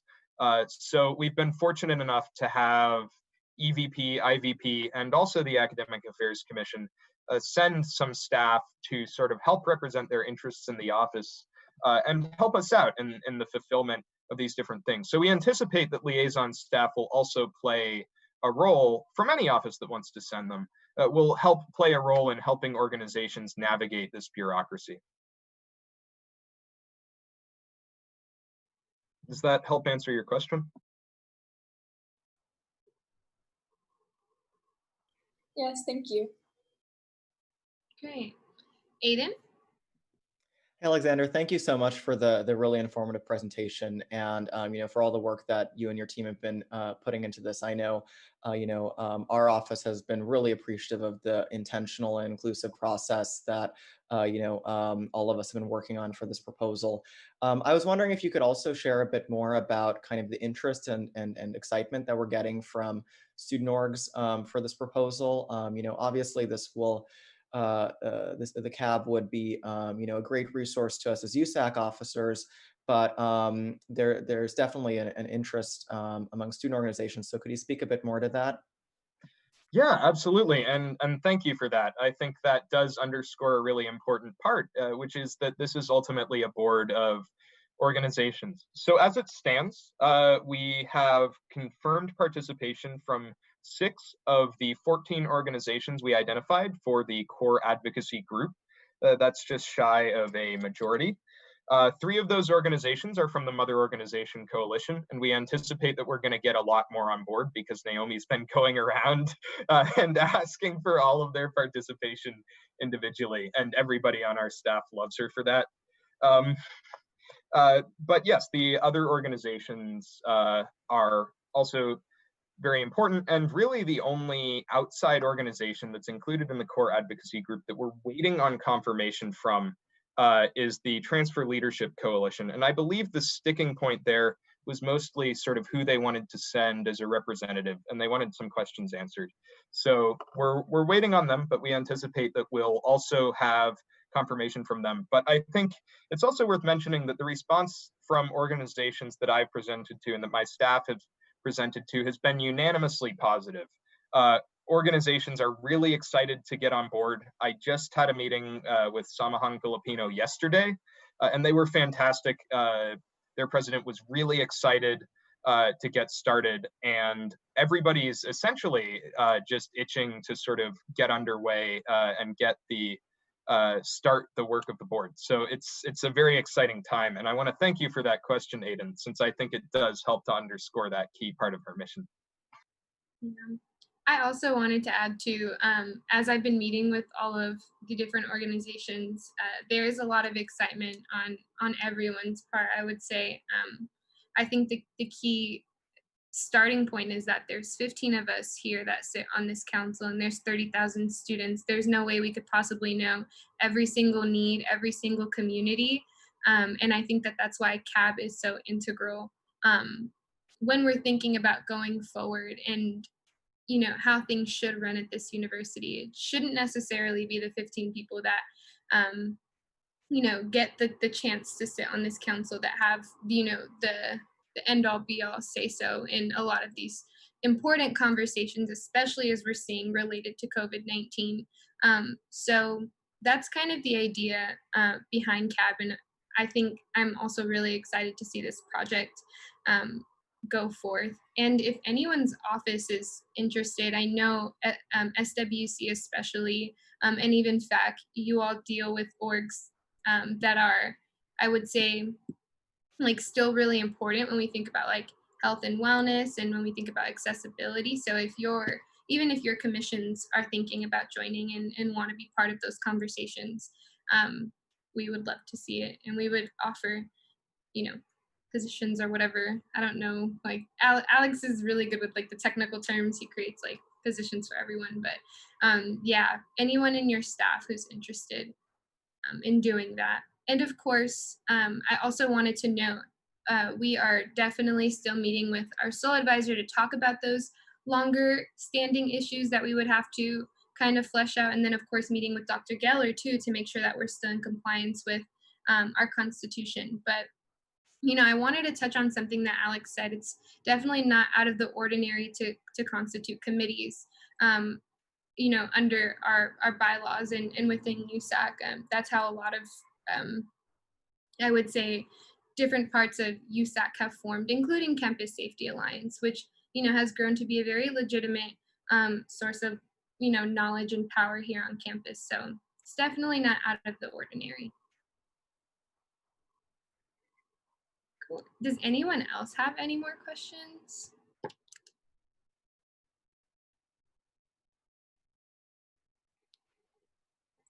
Comments, concerns? If not, oh, I see a hand. Okay, no, actually the hand went down. Okay, great. So seeing as there's no more questions, then thank you so much, Alex, for coming in and talking to council. Please feel free to follow up with council to let us know if there's anything else that you need from us. Of course, you can go through me, however. Yeah. Absolutely. And actually, let me give you my contact information just so everybody's able to get in touch quickly. So here's my contact information. My phone number's there. If you really need something urgently, you can text me. Otherwise, email aberry12@ucla.edu, and I will get back to you within 1 or 2 days at the maximum. But I'm pretty good with email, so you'll probably get a response within a couple minutes of sending it if I'm, awake and doing that. And yes, I encourage you all to sort of bring insights and sort of the knowledge that you've gained in your individual areas to me, because obviously these are sweeping changes, right? And we really want this to be a consultative process with as many offices as possible. And I'd especially also encourage Bakker to reach out to me more to talk about the Constitution, since I think you raised a lot of good points, and I think we really need to flesh that out on all sides. So yeah, again, thank you for the opportunity to present. It's really an honor and a fantastic opportunity. So yeah, that's it from me. I might hang around the meeting just because I'm a weird guy who likes watching USAC stuff. But other than that, thank you all so much for the opportunity. Yay, thank you so much, Alex. Alex is just such a pleasure to have in the office. He brings so much light and joy, especially when you think about like how boring Robert's Rules is and how much he loves it. So it's really a great time. Cool. So thank you again. We'll move right on into appointments just because we have 5 appointments. I apologize in advance. They're my appointments. So yeah, we'll just get started. So I'll just welcome, actually first okay, Taylani and Lalo. Yeah, they're here. Cool. So I'll hand it off to Taylani or Lalo to introduce our first appointment to the Judicial Board. As y'all know, we confirm the appointments to the Judicial Board, which is the other body, I would say, of our student government, other than the election board. So they're fairly important appointments. So if y'all have questions for the Judicial Board, or if you want to make sure that, long after we're not in office, that the Judicial Board remains sound and intact, is a great time to ask questions. So we'll start with the appointment for Roz. Wait, Taylani or Lalo, if you want to introduce her. Yes. Hi everyone. Yeah, the Judicial Board overall, like the interviews for that were pretty intense. So the 3 that we have here are like super qualified. So just to jump right into Roz. Roz really impressed us with her extensive experience at her CC. She served as a senator at Glendale College, and she really conveyed that the skills that she has can be transferable to the Judicial Board. And she has really great communication and leadership skills, and she really conveyed that successfully during her interview. She's adaptive and passionate about the board, and she was super informed about how JBoard works, which was really impressive considering she's a transfer student and she hasn't set foot on UCLA's campus yet. So yeah, I'll hand it over to her. Thank you. Okay, Roz, you'll have a 1-minute introduction to the council and then about 10-minute Q&A. Awesome. So good evening, everyone. Thank you, Tayloni, for that Nice introduction. So, as she said, my name is Roz, and I'm a rising junior majoring in political science and minoring in Iranian studies. And I am a transfer student, so this is my first year. But I want to talk about my interest in this role. It really stems from my background and my 4 years of experience in student government. My parents escaped from a country that lacks justice, and as I've come to understand their experiences, it has inspired me to really understand the concept of justice itself and ensure that I preserve it and deliver it, which has also led me to want to pursue a career in law. So, as a result, I have become heavily involved as a student leader on campus and have had numerous insightful opportunities, such as serving on a judicial board in the past, to give me both the passion and the skill set necessary to excel in the role here. So, although my introductory status to USAC may seem a little intimidating for this position, I can assure you that I'm qualified, adaptable, as well as eager to learn. I'm looking forward to answering the questions that you will present before me. Okay, thank you, Roz. So does anybody have any questions?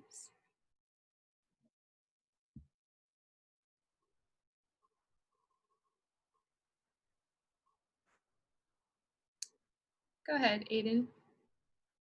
Hi, Roz. Thank you so much. I had a question. So, one of the, I think, issues that I know has been raised in like the public consciousness with J-Board in years past is, the question of whether it's an independent judiciary or, in a role that is tied with counsel.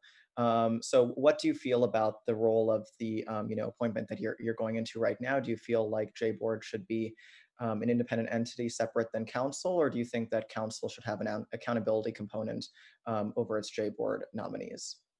So I actually really like the idea of having council actually appoint the J-Board nominees. I feel that this also paired with the 3/4 clause that is mentioned in the Constitution that the council gets to overrule decisions is also very important to ensure a system of checks and balances within the student government as a whole. I think that this involvement with council does not necessarily take away completely from the fact that the judicial board is a somewhat independent, or it is an independent organization, but it also really kind of shows that the J board is part of this bigger picture, this bigger machine that is our student government as a whole. So I think it's important that we don't ignore the fact that we are there as well and to have this involvement with council still. Thank you. Thank you. Zuleika?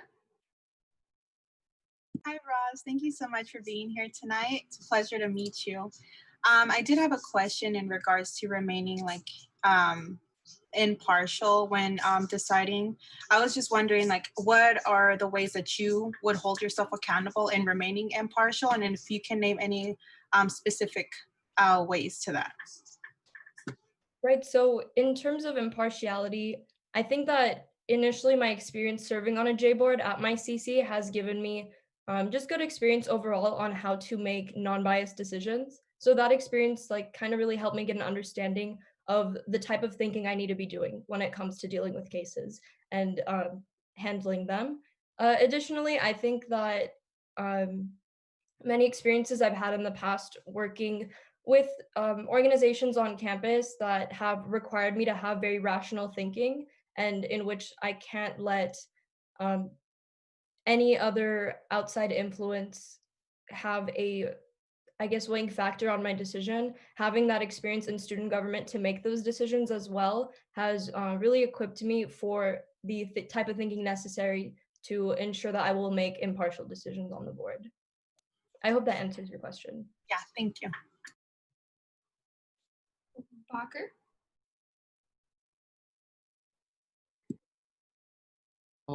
Hi.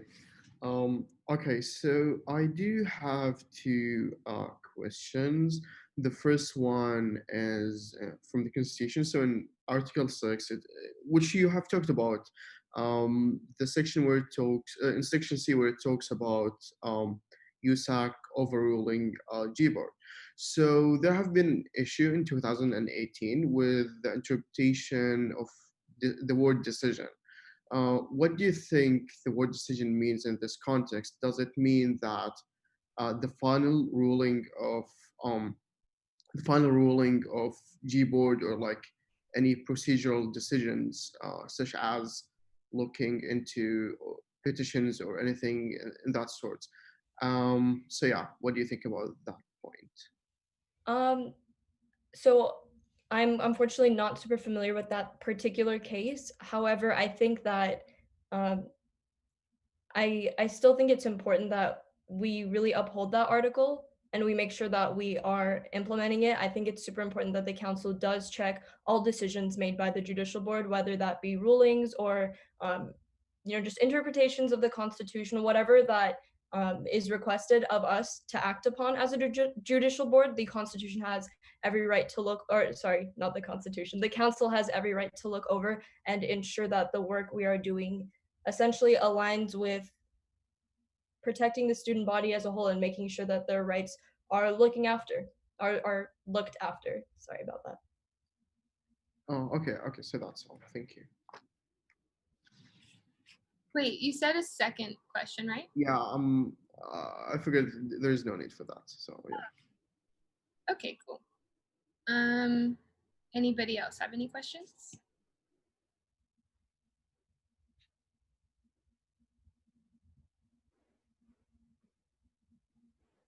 Okay. If there is no more question, oh, go ahead, Zuleika. I kind of saw your face, but I didn't know. Go ahead. Thank you. Yeah, I wanted to ask you one last question. Judicial board seems very inaccessible to a lot of students, especially students who are underrepresented. I'm wondering if you have like any ideas to be more accessible to these students and student organizations. Right, so I'm actually very glad that you asked this question because this is something that I've been kind of reflecting on in hopes of being appointed to the board and as like regarding what I want to actually do and what my vision is.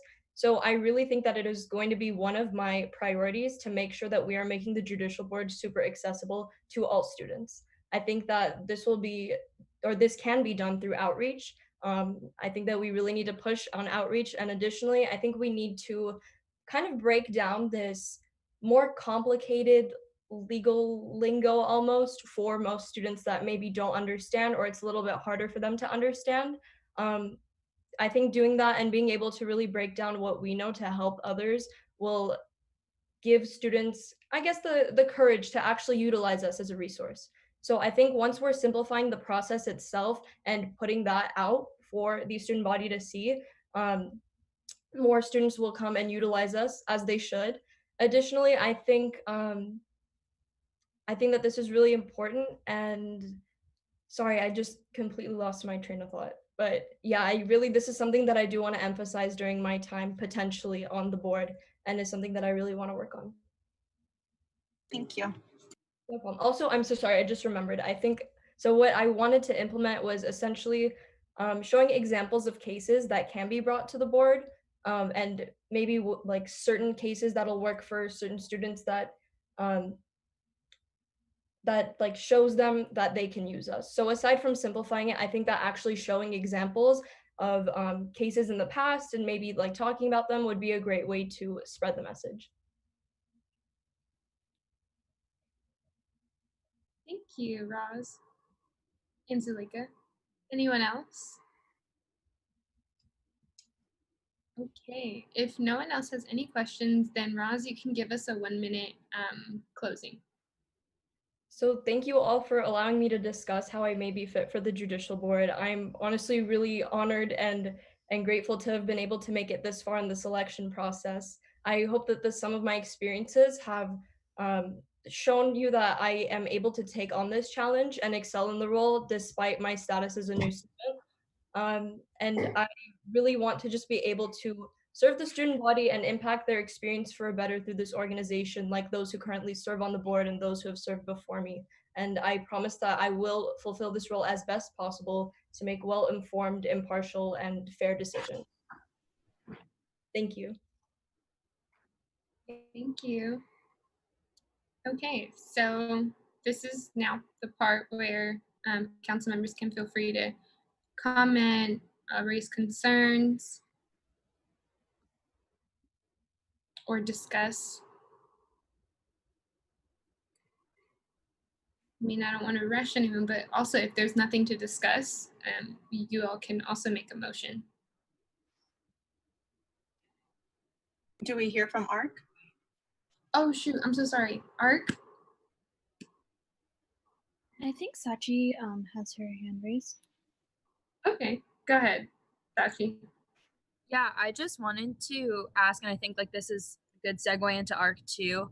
I just wanted to ask like what within like previous rounds of the selection process, what kind of questions that you all asked, and this is for all of the appointments up today, but what kind of questions you asked and like what the responses were for any given appointment.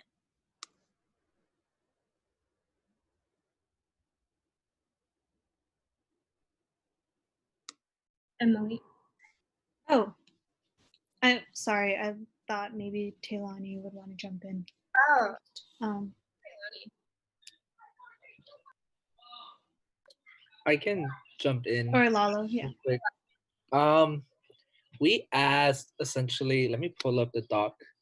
But just like a general, not general, but like or like just stuff on like why they should be qualified, and if there's any like previous experience working within like legal frameworks, I guess.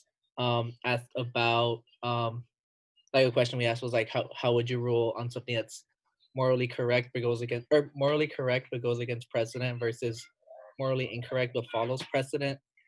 Also asked about that the three council overruling a J board decision with 3/4 votes. I'm trying to remember the rest off the top of my head, but I can't at the moment. So let me pull up the doc. And just leadership qualities, how they would remain impartial, and yeah, questions along those lines mainly. And then we asked them to describe a previous J board case, and their understanding of it. For ARC, we actually kind of asked similar questions because the appointments directors and I usually don't like share our questions with each other. But we asked like why they're interested in the position, their scope of knowledge of the USAC Constitution and bylaws, any changes they think should be made to the Constitution and bylaws, impartiality, and we asked about the proposed amendment about the fully independent judicial branch proposed amendment from last year, as well as what they see their role as, any plans for making themselves more accessible to students from underrepresented communities, and any projects that they might want to work on during their tenure. Sachi, does that answer your question? Yeah, no, I just wanted to have like a better understanding of like what you all were thinking in terms of how to like decide on any given person. So that was great. Thank you. Cool. Does anybody else have any comments, questions? If not, ARC, you can go ahead and give your recommendation. Sure. We voted 3-0 to give a positive recommendation for Roz. We thought that her commitment to the pursuit of justice was really compelling, and that she had a lot of relevant experience and would serve really well on the judicial board.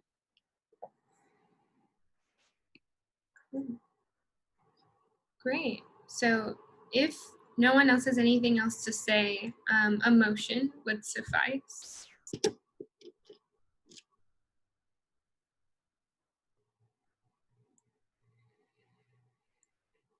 Basically a motion to like appoint. And motion to appoint Roz Cohan to the judicial board. A second. Great. Emily motions, Zuleika second. So we'll go roll call vote. IVP? Yes. EVP? It's 7 o'clock. Oh, sorry, I didn't mute. Okay. Gen Rep 1? Yes. Gen Rep 2? Yes. Yes. CEC? CEC? Okay. CAC? Yes. BSC? Yes. FAC? Yes. FSC? Yes. SWC, Yes. TSR, Yes. ISR. Yes. Great. By a vote of 12 to 0, the motion passes and Roz Cohen is appointed to the Judicial Board. Congratulations, Roz. Thank you guys. Thank you so much for the opportunity. Yes, and thank you for coming. Just to be clear, I think Dr. Geller really wanted to emphasize that because you're an incoming student, your tenure doesn't start until the first day of fall quarter.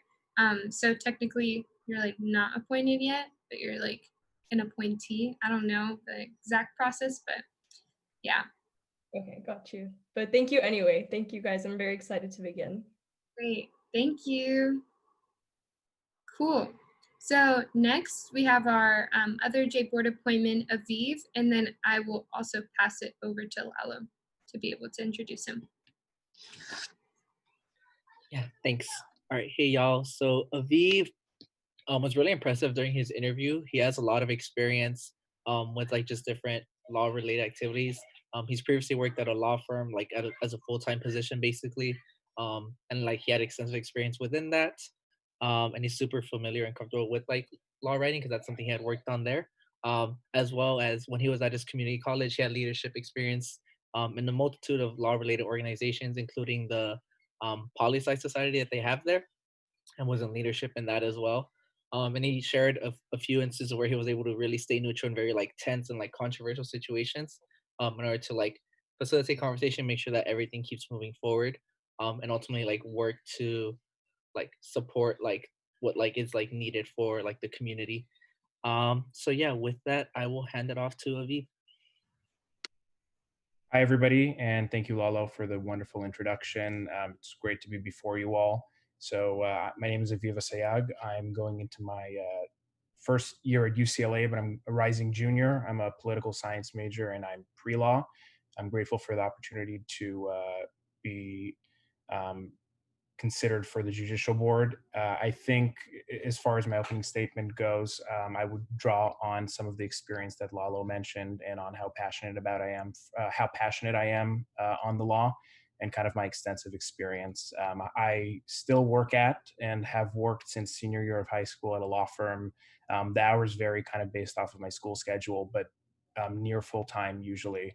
And I have kind of been given a pretty substantive position over there due to a few factors, and have really been able to see the intricacies of a lot of things that have to go on between the real court world, and I think I'll be able to apply a lot of them to the judicial board world. And then also, as far as the leadership experience Lalo went ahead and touched on, I was president of the Political Science Society at Pierce College, my previous institution. And also to touch on the point about me being a new transfer student and maybe not as familiar with UCLA, I think that that's actually something that works to my advantage, because I know that impartiality is something that's definitely strived for within the context of judicial board. And so I think that coming to UCLA on a fresh, clean slate, never really involved with any of the institutions, gives me the ultimate level of impartiality. Impartiality to that respect is something that I'm familiar with my other experience, and I look forward to your questions. Thanks very much. Aviv. So we'll start off with Baker.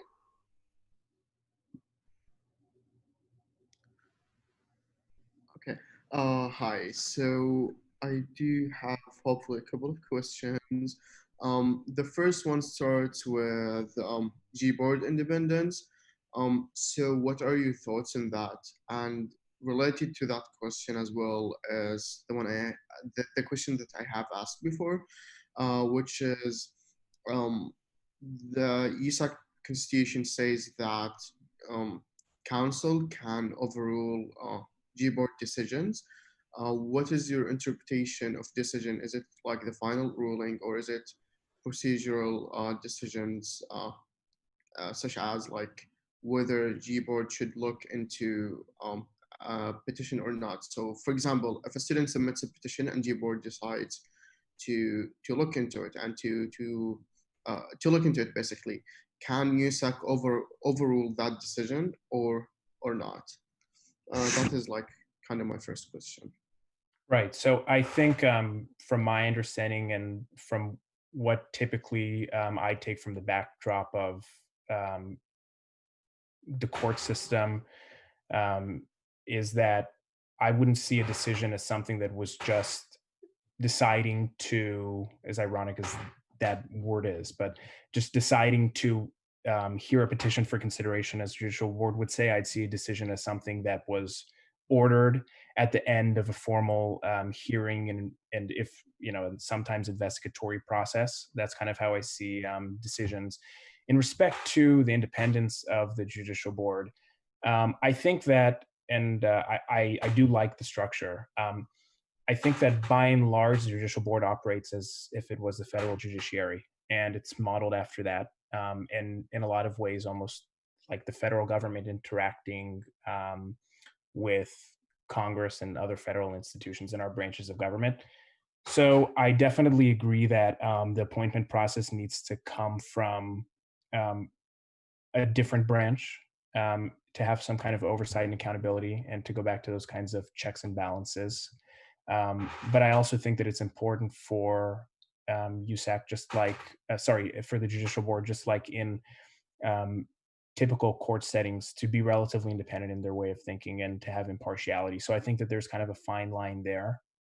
In terms of the 3/4 ruling, I understand from a little bit of my previous research that's been a bit of a contested topic, and something that there's been arguments on both ways. I think I definitely want to research more topics more heavily, but I understand that right now that's the system, and obviously I think that it's a good safeguard and something to keep in mind, and definitely something that I would acquaint myself with further.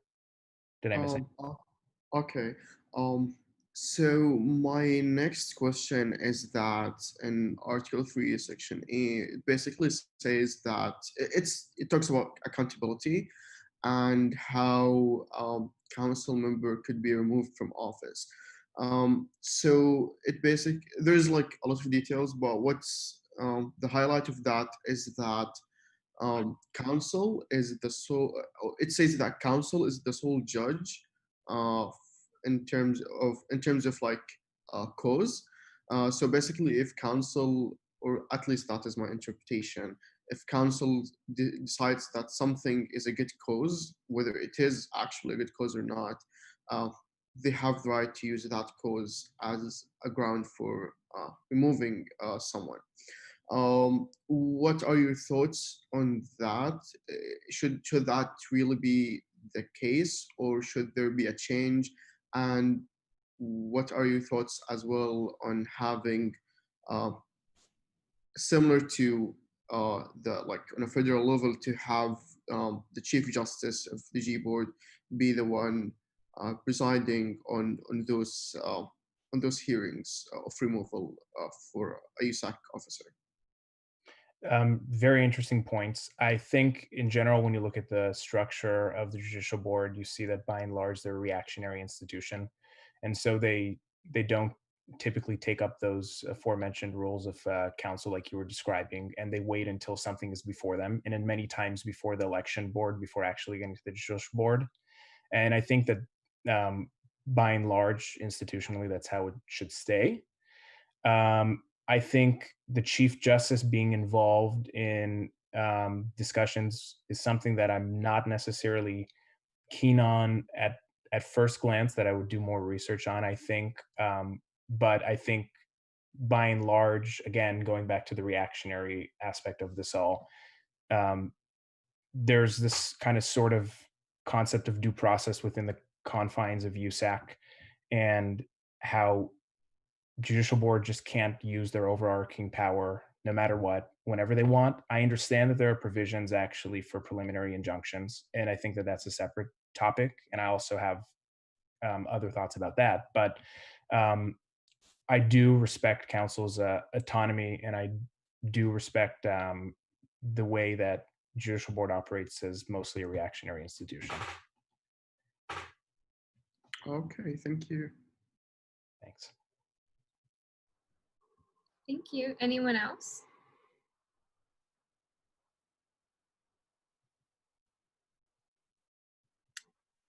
Okay, if there are no other questions, Aviv, feel free to give us a 1-minute closing. Thanks everybody for having me on. I really appreciate it, and I appreciate your considerations.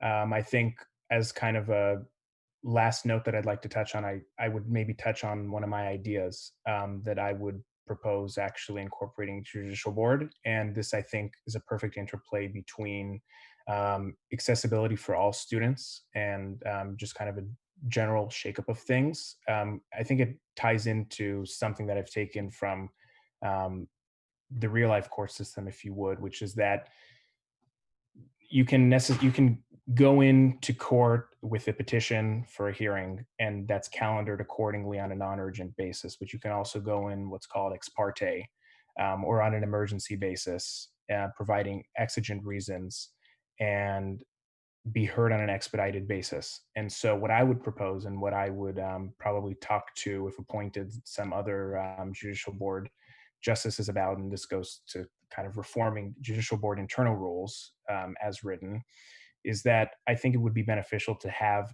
a almost emergency petition for consideration that could actually be filed by any member of the undergraduate student body, which differs from the way that the petition for consideration is right now, at least from my understanding, in the sense that it's limited mostly to members of the UCLA student government. And so I think that one creates a lot of accessibility for people to bring maybe very pressing issues to the judicial board and circumvent a lot of those procedural aspects that you have to go through lots of times. And I think that it could also be a welcome addition to that respect. And I hope that you guys have taken everything into mind and that I was able to satisfy all your questions. And thank you in advance for your consideration. Thank you, Aviv. Great. So does anybody have anything that they want to say? Comments, questions, concerns?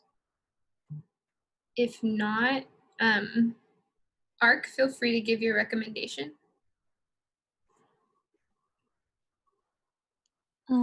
ARC voted 3-0 to give a positive recommendation for Aviv. We were really impressed by his experience in the legal field, and we think that the skills that he's built in his jobs and various positions will serve him well on the judicial board. Thank you. Does anybody else from ARC want to hop in? If not, a motion. My favorite part of the meeting. Because no one motions. Okay, I motion to appoint Aviv Asayek as G board to the G board. Is that correct? I second. Cool. Walker motions, Promise second. So we'll go roll call vote. IDP? Yes. BDP? Yes. Gen Rep 1? Yes. Gen Rep 2? Yes. AEC? Yes. CAC? Yes. CSC? Yes. FAC? FAC? Oh, sorry. Did you? She said, oh, there's. Yeah, I said yes. Sorry. FSC? Yes. SWC? Yes. TSR? Yes. ISR? Yes. Cool. By a vote of 12-0, the motion passes and Aviv Asayag is appointed to the Judicial Board. Congratulations. Thanks very much. Thank you for coming out. Feel free Thanks. to stay. Oh, and also, similarly to Roz, your term doesn't begin until the first day of the fall quarter. Okay, noted. Thank you. Okay, great. On to our last J-Board appointment for the night. And I will hand it back over to Lalo or Taylani for Mayunk's appointment. Okay. So we were also really impressed with his oh my gosh, sorry guys. We were also really impressed with his interview too. He served as a law clerk for the judicial board, so he had the opportunity to see how the board works. He was also involved in mock trial at UCLA, so he definitely has great pre-law exposure. He's committed to being impartial and is passionate about the judicial board, which is amazing. And we feel like collectively, he and the other two candidates would work perfectly together due to like the similar personalities and work styles. So yeah.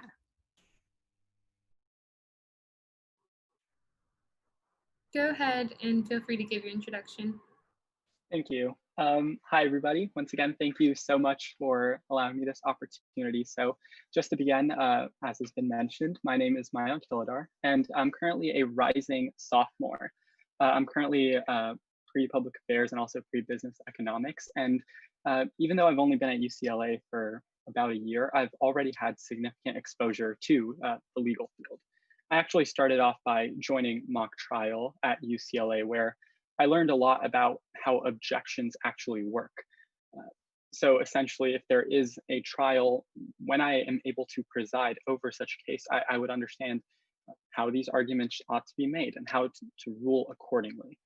Also, since we were always being forced to evaluate both aspects of the case, I was able to gain a more holistic perspective on how exactly to come at basic cases and how to evaluate arguments based on their merits rather than anything else.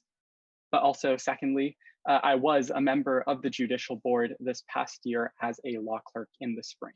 So I was able to really work closely with the justices throughout the term to actually understand how exactly the judicial board functions. And that includes discussions about sanctions and how potential petitions for those sanctions should or should not be considered, and whether or not certain sanctions would hold merit. So those really informed my perspective on how to operate in the judicial board. And finally, one of the most important things as a justice is, of course, nonpartisanship.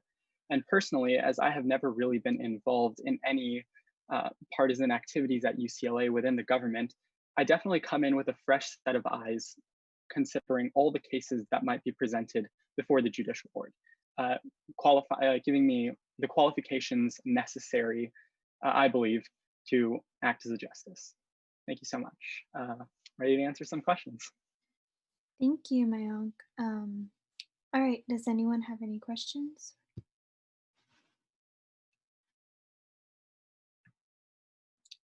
Bacher? Hi. Bacher and then Eden. Okay, I'm gonna try. Okay, so I'm just gonna repeat one of the two questions. Of course. Yeah. So it is the same one regarding Gboard independence. What are your thoughts on that? And then again, regarding the wording that says that council could overrule by 3/4 the decisions of Gboard. What are your interpretation of decision? And yeah, so like if there was a petition brought up by a student and Gboard decided to look into it, does council have the right to overrule Gboard, and does it from like looking into that petition? Of course. So yeah, that was my first question. Of course. So just on that first question that you were kind of asking, I do believe that the Gboard is a nonpartisan body that shouldn't be coming under any undue influence. But that isn't to say that we would be a completely independent from the USAC, because as the Constitution is designed at the moment, there are those three branches of government, very reminiscent of how the United States is structured. So to put it completely independent, I believe would be removing certain checks that are important on all branches of government.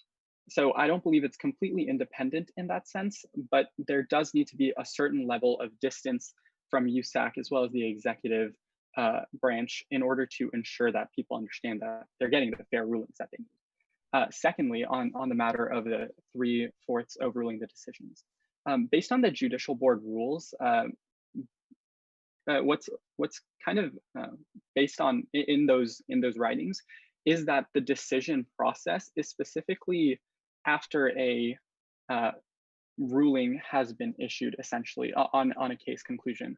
So when we're going through the procedural aspects of it, I don't believe those qualify as decisions, simply because of the fact that it's under the judicial board's authority to determine whether to accept or reject petitions, and along with uh, the other kind of procedural aspects of the judicial board's duties.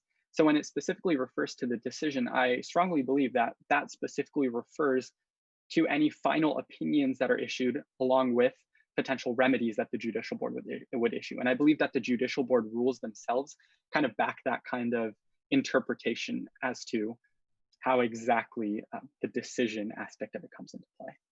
Nice. Okay, so follow up to that. So in 2018, there was a similar case where the G board decided to look into a petition, and then council basically said no, that they overruled that decision and said the G board cannot look into that decision. And at that time, the G board backed off basically. Do you think that sets precedence? And if it does set precedence in such like instance, should this G board and future G boards stick to that precedence, or should they follow what you were saying in regards to considering final rulings are to be the only ones USAC can overrule? I personally do believe that that's a bit of a dangerous precedent, simply because if someone is to file a petition, say against USAC, that they find unfavorable, that then allows USAC to intervene and kind of overrule the process, which is extremely dangerous. And I believe that isn't a precedent that should be set, because that kind of goes against us being a separate entity without influence from the council. So in that sense, I do believe that there needs to be some clarifying language installed in the Constitution, and also probably in the J-Board rules, to clarify what exactly decisions are, because at the point that USAC would be able to make those kinds of decisions, that almost supersedes the authority that the judicial board would have, and allow the USAC to almost puppeteer the judicial board in terms of what they are allowed to consider and what they're not allowed to consider. So I do believe that that most likely needs to change, because we need to have a fair judiciary that can hear the petitions of the undergraduate student body. Okay, so yeah, I do have one last question. Of course. Since you mentioned checks and balances and three branches of the government, so as the Constitution stands right now, the executive branch is basically the president and the vice president. The legislative branch is basically council, which includes us all, 15 members. So in a sense, you could say that there is an intersection between the executive and legislative branches of UCLA student government. What are your thoughts on that in the sense of checks and balances, and how that could affect, affect like USAC being like operating fairly? Of course. Once again, I do believe that the executive and legislative kind of acting in conjunction does make sense to a certain degree, simply because more often than not, USAC will be passing, from what I understand, passing those like budgetly earnings, overseeing the elections, performing more legislative, like passing those kind of amendments, ratifying the bylaws. And I do believe that the executive branch has to take a stance in some aspects. But those checks, once again, do exist. Of course, the president has the veto power in that sense to ensure that potential rulings wouldn't get through that aren't acceptable in that sense. So I don't believe they're intertwined to the point of kind of just lockstep moving forward. I do believe that there are some checks and balances that exist. But however, those two performing in close conjunction is why I believe that the judicial board kind of does need to operate with its own level of autonomy, not necessarily independence from the undergraduate or from the council, but as with a degree of separation that more allows us to holistically view what is going on and make those impartial decisions that are really important to ensuring confidence and fairness in the UCLA democracy. Okay, thank you very much. Of course.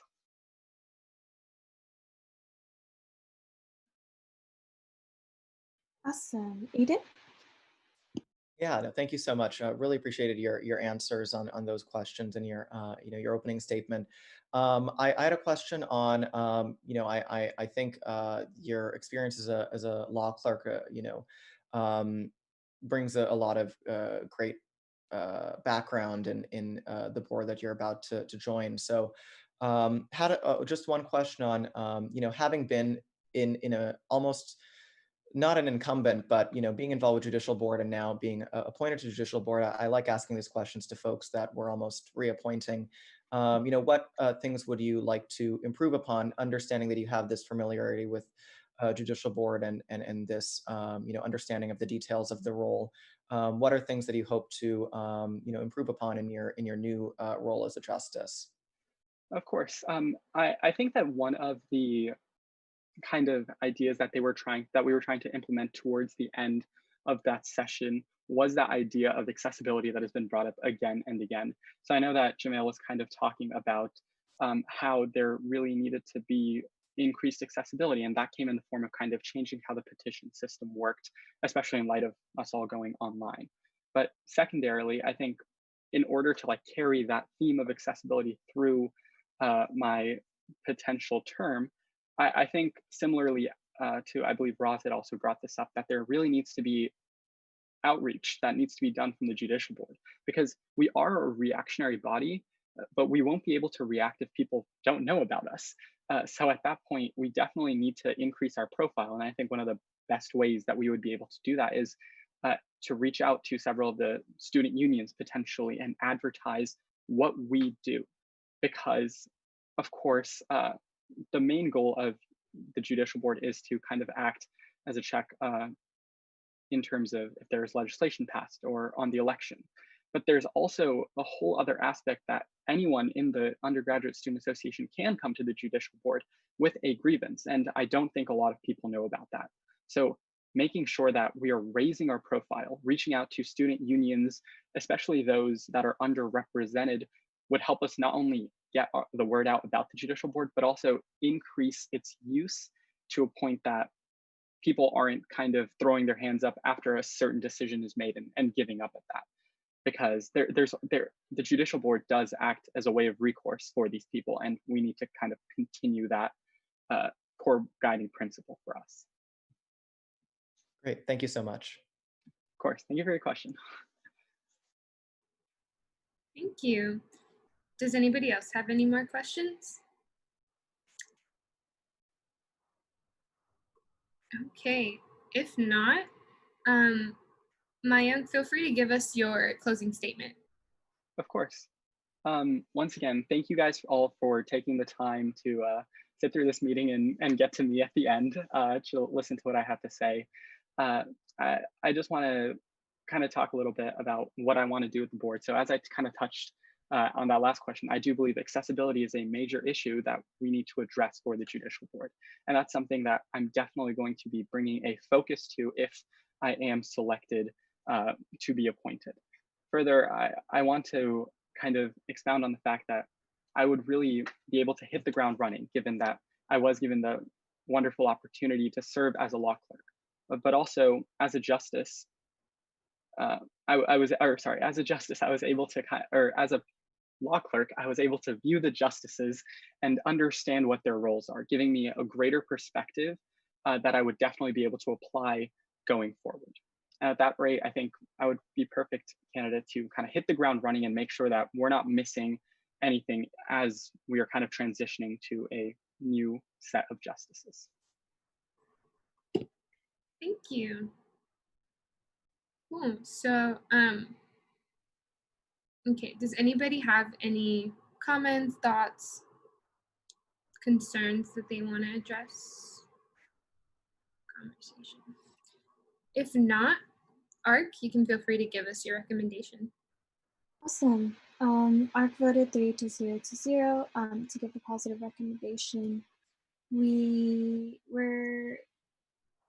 thought that his experience as law clerk in the last year would be really, really helpful for the transition, as spoken about during the closing statement. And just another thing I wanted to note, that we asked how you remain impartial during your tenure on the judicial board to all candidates. And you gave us the best answer for that. So thank you. Awesome. Great. So if there's nothing else that anyone wants to say, a motion would suffice.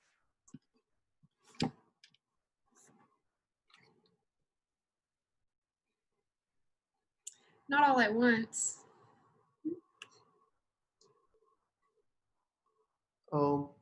Okay. I motion to approve my Calder. I hope that I said your name right. To appoint my Calder to the G board. I second. Great. Bacher motions, Aiden seconds. IVP? Yes. EVP? Yes. Gen Rep 1? Yes. Gen Rep 2? Yes. AAC? Yes. CAC? Yes. CSC? Yes. SAC? Yes. FSC? Yes. SWC? Yes. TSR? Yes. ISR? Yes. Great. By a vote of 12 to 0 to 0, the motion passes, and Mayank Keladar is appointed to the Judicial Board. Congratulations. Thank you so much, everybody. Great. Thank you for being here. Cool. So we'll move on to the next appointment. We're moving on to the last two appointments, I believe, to the CS Mini Fund. So I'll pass it over to Lalo to introduce Ashley. Yeah, we'll have one more because we still need to appoint the chair. But that will be coming up hopefully at the next council meeting. But to move on, so Ashley has served on CS Mini for the past 2 years as well. So she's served on the committee before. So she has a lot of experience in like the daily operations of how CS Mini works. And with those like experiences she's had on like how it operates, she also has a lot of great ideas on how to better improve the fund and make sure it is reaching as many student orgs as it can. She has different ways that she thinks she can make CS Mini Fund more accessible, including like hosting workshops as well as potentially starting a social media page for the fund to encourage orgs to apply. And she's really shown her commitment to making sure student orgs have the necessary funding they need in order to ensure that the communities that they service are able, so they're able to properly service the communities that they serve.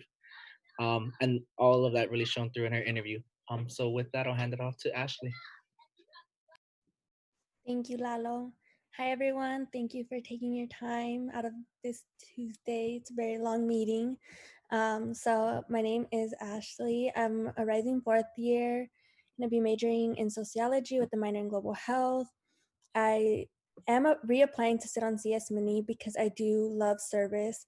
And I did express in my previous interviews that it is very close to my heart, given my personal history, but also an additional reason why I choose to reapply is because it reminds me why I'm trying to pursue higher education so I can give back to several communities. And it's kind of just an additional motivation to kind of view and see the work that amazing students are doing. And with that, any questions? Go ahead, Jonathan. Wow, hello. Hi, Ashley. Ashley and I actually served on CS Mini together my first year, so I really don't actually have that many questions for her. But I guess just in your third year, how do you plan to combat complacency? Would be my only question. Can you repeat that, please? Yes. How in your third year now on this committee will you plan to combat complacency? Sorry, can you define complacency for me? yeah, just I guess like since this will be your third year, kind of I guess a way to reword it would be, what new or innovative things could you bring in your third year? Okay, so I did mention, and Lado did mention that I did want to start a social media page. I think especially given the current situation where everything is online, in general, we've had issues with organizations hearing about us and hearing exactly the requirements that there are. So thinking about a social media page to kind of reach out, put online the requirements that can be met, because sometimes student organizations come in and apply and they think we can fund them, but then we have to kind of tell them we can't because it doesn't meet our certain requirements. And keeping up to date, since things are changing very rapidly and we're kind of trying to adjust to the situation. So I think that's like the biggest thing that I have right now, just wanting to start a social media page because it can be more accessible to students, and different organizations to kind of like see and go find it, given that a lot of students do find social media less intimidating than email, or more accessible, or just kind of like, oh, let's just look at it really quickly. So that's one of them. I did mention I did want to do workshops. It's still difficult because it does have to be something that's discussed with the committee, and it's not solely one individual that kind of runs this, but it has to be a decision with every single one of us,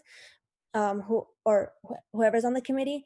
But I think that's the main things that I have in mind right now. Thank you, Ashley. Lovely to see you.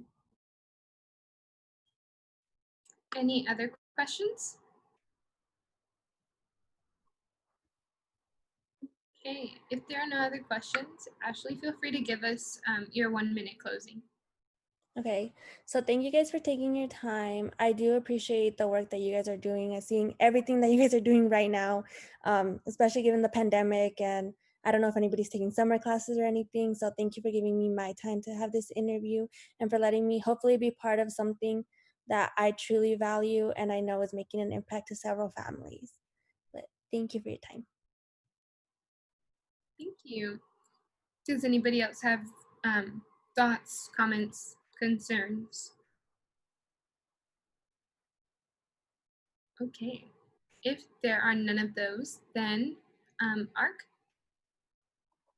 Hello. ARC voted 3-0 to give a positive recommendation for Ashley.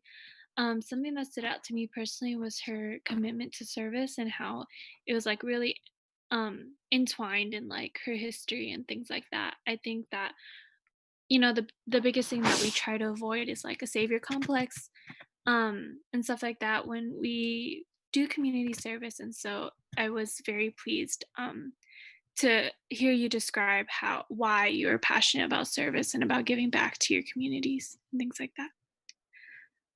And her, previous 2 years on CS Mini, um, give her the obvious experience to serve in this position super well in her final year. Great, we love to see you. Awesome. If there's no other comments that anybody has, anyone can motion. I motion to appoint Ashley Joya to this Community Service Mini Fund Committee. I second. Cool. Jonathan motions, Noe seconds. We'll go roll call vote. IVP? Yes. VP? Yes. Gen Rep 1? Yes. Gen Rep 2? Yes. AEC? Yes. CAC? Yes. CSC? Yes. SAC? Yes. FSC? Yes. SWC? Yes. TSR? Yes. ISR? Yes. Great. By a vote of 12-0, the motion passes, and Ashley Hoya is appointed to the CS Mini Fund Committee. Thank you so much. Thank you. Have a good evening. Thank you. Awesome. So we'll move on to our last appointment for the night. Yay. Jacob, I will let Taylani introduce him. Yes, so Jacob has a lot of experience with applying to the CS Mini Fund. as they have had a lot of like finance roles in every organization that they've been involved in. So they also have a lot of great constructive feedback on how the CS Mini Fund delivers to the student body. And this includes providing feedback on the hearing process to like organization representatives. And they are also committed to taking active steps to ensure that all orgs are able to serve their intended communities. So on that note, I'll hand it over to Jacob. Awesome. Hi, everyone. Thank you for that lovely introduction. So yeah, my name is Jacob von Morgenland. My pronouns are he, him, his. I'm a rising fourth year neuroscience major, and I'm really looking forward to hopefully sitting on the CS Mini committee. So I just wanted to provide a little bit of background on the fields of service that I currently work in. I'm a part of the Community Service Commission, and I'm a project liaison director for that. I'm also part of Broom Partners, which is a tutoring and mentorship organization, Interaxon, which is a neuroscience outreach group, and Student Stroke Force, where we work in the emergency department at Ronald Reagan. So as Taylani said, I've held finance-related roles in the past in many of these organizations, and I have applied to the CS Mini Fund multiple times. So I hope to take this experience in finding new creative ways that we can improve the CS Mini Fund, not only for our applicants, but also for those sitting on the committee. Thank you for your time, and I look forward to your questions. Thank you, Jacob. Go ahead, Jonathan. Hi, Jacob. Lovely to see you as well. I like the beard. My first question for you is, what does ethical service mean to you? That's a good question. So ethical service, I think that's something that I'm still currently kind of working on understanding. I feel like I've had kind of a sheltered experience of service, but what I think ethical service means is, eliminating that savior complex that I feel like a lot of people come into service having, and making sure that we are amplifying the voices of those that are underrepresented and sometimes suppressed in our society in the fields of service that we work in. And yeah, I think that's just kind of a brief summary. Thank you. My only other question I have is, how do you feel that CS Mini can be more relevant to service orgs? Another great question. I think that Ashley actually brought up a lot of points that I kind of had similarly. I think that working on our social media presence, and this is not only through social media platforms such as Facebook and Instagram, but also some other things like on campus. I know that's another one that a lot of student organizations are using right now. Just increasing our presence there and making sure that the language that we use is very understandable and accessible to a wide population. Yeah. Thank you, Jacob. Of course. Anybody else? Okay. If there are no other questions, Jacob, feel free to give your 1-minute closing. Awesome. So thank you for your time and for the questions. I hope that during my time on the CS Mini Fund, I'm not only able to reflect the USAC values to the best of my ability, but also working with the committee to implement new ways that we can improve everybody's experience with the CS Mini Fund. I hope that through our time tonight, you're able to see all of my qualities that I possess, such as my passion, my dedication, and my experience that will really benefit me while sitting on this committee. So once again, thank you all for your time. Thank you. So does anybody have any questions, comments, concerns that they want to raise? If not, ARC? Hi, ARC voted 3-0 to give a positive recommendation for Jacob. We were really impressed by his background and history of service, as well as the thought that he puts into his decision making, which came through during his interview. Great. Okay, if there are no other comments, a motion. I motion to appoint Jacob von Morgenland to the Community Service Mini Fund Committee. I second. Great, Jonathan motions, Emily seconds. IVP? Yes. EDP? Yes. Gen Rep 1? Yes. Gen Rep 2? Yes. AEC, Yes. CAC, Yes. CSC, Yes. FAC, Yes. FSC, Yes. SWC, Yes. TSR, Yes. ISR. Yes. Great. By a vote of 12 to 0, the motion passes, and Jacob von Morgenland is appointed to the CS Meeting Fund Committee. Congratulations. Thank you so much. Thank you. Okay, great. So that means that we are done with appointments for the night. Yes, we can get a clap for that too. Um, cool. So yeah, now we're moving on to officer reports. Before I go into my officer report, since I'm the first one, I wanted to get an update, or I wanted to confirm with everyone that next week we're meeting with the student affairs team to go over the Coro proposal that we're all going to be taking part in. And then I will be coordinating another meeting that same week so that we can also meet with Coro for the first time too. This meeting will not necessarily be like a training, it'll be more of like an orientation to go over, I guess, like rules and expectations or whatnot. So I just wanted to put that on everyone's radar so that y'all aren't confused. Bacher? Yeah, okay. So just a quick question. When will the meeting be, the orientation? Yeah, that meeting for next week. So the first meeting will be on Tuesday from 5 to 6 p.m. in place of like where our council meeting is supposed to be. And then the next meeting will probably either be on Wednesday or Thursday. We're still working out the details with Michelle. Does anybody have any questions about that? Since we're all here right now. Okay, cool.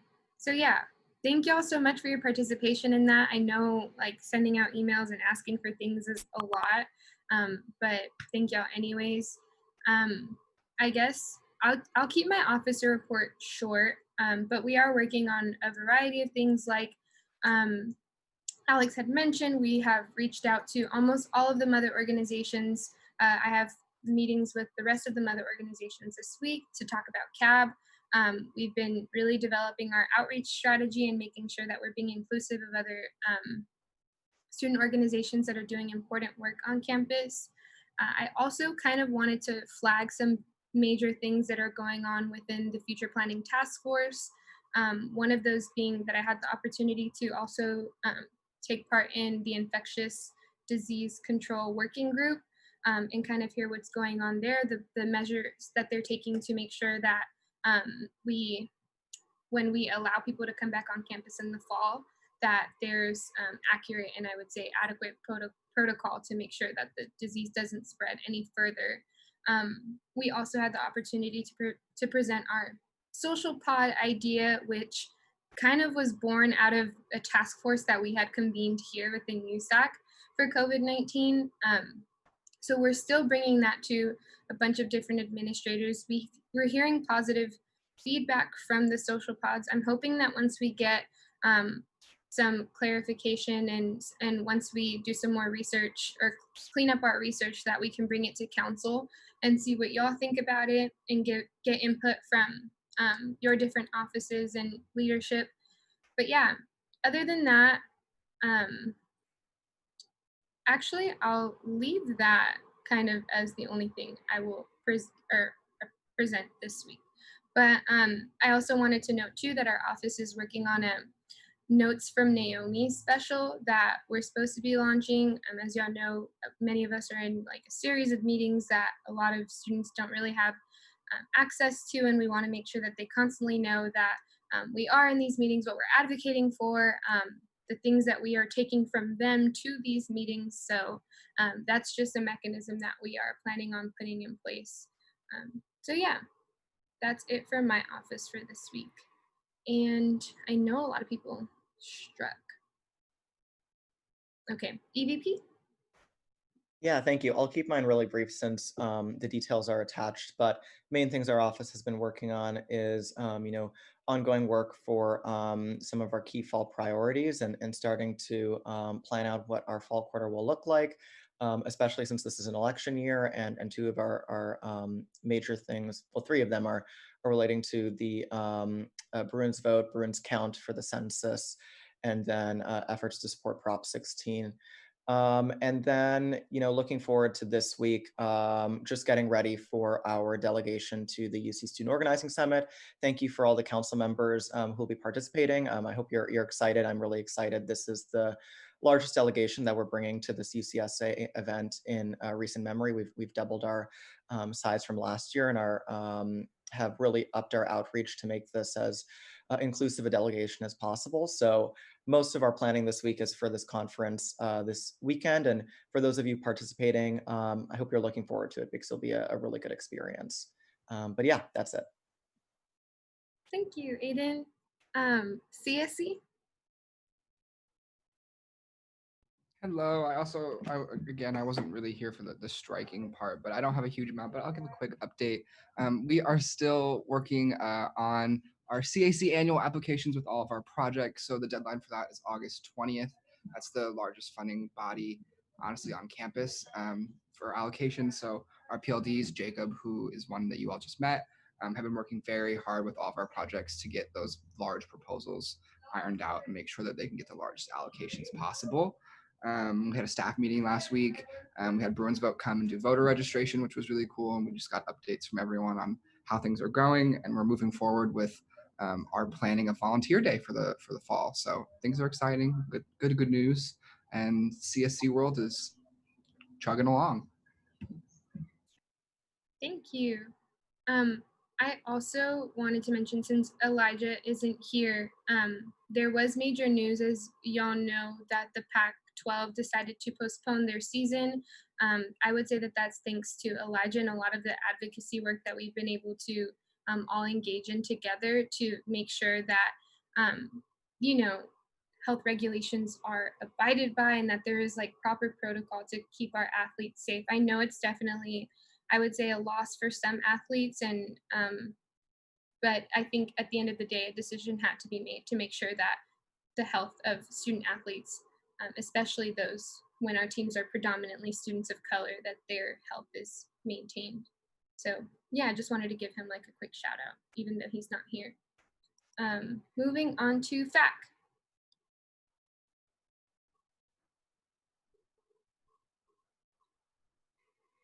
I think I meant to strike my officer report, so nothing. Okay, cool.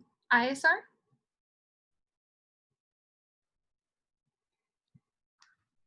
Hi. Okay, so there's like a couple of updates, especially since I wasn't here in the last meeting. And I think Naomi already knows this. We had National Town Hall last week. Uh, yeah, and so basically they were like we were invited by Dashi to be in that town hall, and thankfully there were like a lot of student affairs divisions present there, like an admin, and it answered really great questions. From that,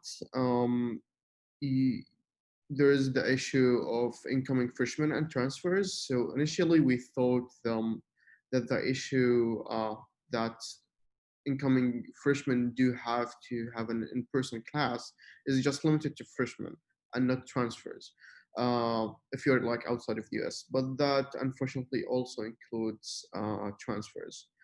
And in general, the advice is that if you don't really need to come to the US to attend in-person classes, it's better that you stay where you are because custom agents are not in like in a friendly mood, or like they're not in the best mood possible. So there's like a lot of secondary inspections and uh, refusal of admission and etc. So it's complicated. So if you don't have to really travel, don't travel.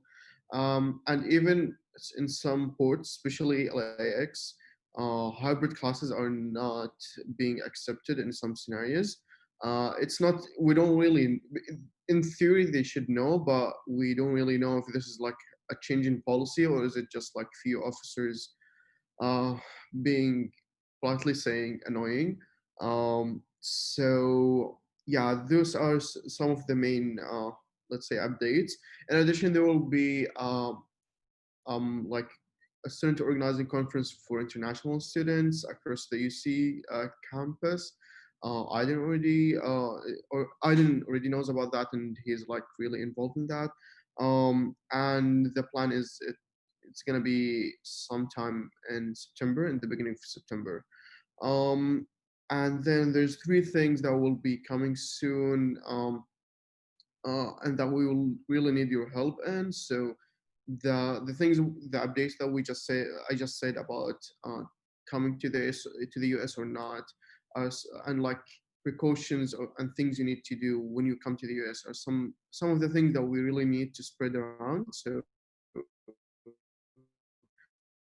be counting all of you in terms of like spreading the word on social media. We do also have a student survey for international students. So also that is something we hope other USAC offices spread around. And finally, our new podcast will gonna be like pretty soon. Let's say this week, if not maybe the beginning of next week. So yeah, I know it's a lot, but yeah, sorry for that. Thank you so much. It was super informative. So yeah, I guess moving on to our admin reps, I want to pass it off to Jessica, but Jessica, I remember talking to Roy last week and he said Patty is also going to be one of our new admin reps. Do you want to talk about that at all too? Sure. So I don't think Patty's on the call right now because she manages our summer from the union program, as it's being called this year. Usually it's summer in the union, but since we're all virtual, it's summer from the union this year. So she's making sure that is running smoothly. So I'm sure she'll be on our next meeting. But essentially, some of you may have worked with Patty in the past. Many USAC officers do work with her. She manages student union operations, so she's responsible for overseeing our student building manager team, our post office team.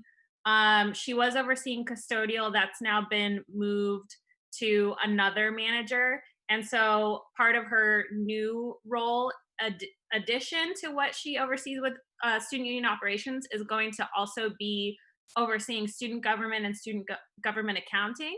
So essentially, she'll be an additional resource, like how many of you like meet with Roy and work with him on different things. She will now also be more closely working with USAC in many different ways. So if you ever need anything, and especially any kind of programming ideas that you have for the union, especially now since we're virtual, and even when the campus slowly starts to reopen, if you have ideas of how we can support students and do kind of different kind of programs or partner, she's a great person to connect with. I can connect you with her too if you don't have her contact info. But yeah, she's great. So she's gonna just be another person on our team. She'll probably still join the USAC meetings for a little while just to refamiliarize herself with it, because she actually was my role before I got the privilege to work with you all in this capacity. So she actually did directly advise student government before she came back to ASUCLA. So yeah, she'll be here next the next council meeting. So if you all have any questions or want to get to know her more, I'm sure she'll be more than happy to say a few words. And then yeah, she's just another great resource to work with throughout the year. So but on that note, I don't really have any other updates. That was the only thing that I was going to share, is that right now we're kind of brainstorming new ideas to engage students and keep the student union very relevant and a very great resource for students during this time, even if they can't be back on campus. So if you all have any ideas have any ideas, or have like, you know, can connect to other student orgs, or you know, different groups that might have ideas for programming, definitely send them our way. And we'll make sure they get connected to Patty and her team to kind of like see how we can bring things to fruition. But other than that, no updates from. Awesome, thank you. I know that a couple of council members were wondering that if we would have access to our offices this year. Jessica, if you have the answer to that. Yeah, so hopefully we'll have a more clear procedure for returning back to campus in physical office spaces. Right now we're kind of working on that, and I previously met with Sachi to kind of have this conversation too, because it's really important to involve, you know, the OSAC chair in this conversation as well. So right now, just given that we've been starting to scale back, and that, you know, campus has said they're only going to do 8% of classes in person, we're considering ourselves in phase one, which is really just essential transactional business only. So right now, Kirkhoff is closed, but, you know, if there's an urgent need to get something out of an office, you know, we can try our best to accommodate that. But really, like full open office access probably won't happen until like phase 2 or 3 of reopening. And it's just because the spaces are so small and there's not a lot of ventilation in there. There's not a lot of good air circulation. So, you know, it's really challenging to maintain distance and like be safe in those spaces, especially if you have more than one person. So we definitely our ASUCLA as an organization has a protocol for return to site, and essentially what we want to do is sort of adapt that for what that looks like for student government offices and also student organization offices, so that there will be a very clear protocol document, and we'll have very clear guidance on what's the safest and best way to access your space, because we know the reality is that the space is really small and it's often shared with a lot of people. So, you know, that said, I think the timeline is kind of fluid and we don't really have a clear idea for when, you know, the offices will be just fully open for you to just go and use as needed. But if there is something that comes up and you're like, oh, I need to get this particular thing out of my office, you know, we can try to work with you to get you in there to get things out. But we really need to just be very intentional with how we open back up the building for business, so that we're not, you know, creating situations where students are forced to be in very close proximity to each other and not able to safely distance. So that's kind of where we're at, but definitely we'll share more and have more updates probably in the near future as we sort of like work on adapting that document from our overall ASUCLA protocol for reopening. All right, sounds good. Awesome. Thank you, Jessica.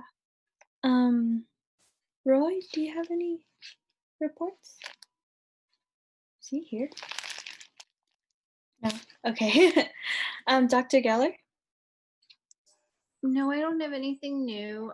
Continue to send information by email as any opportunities come my way.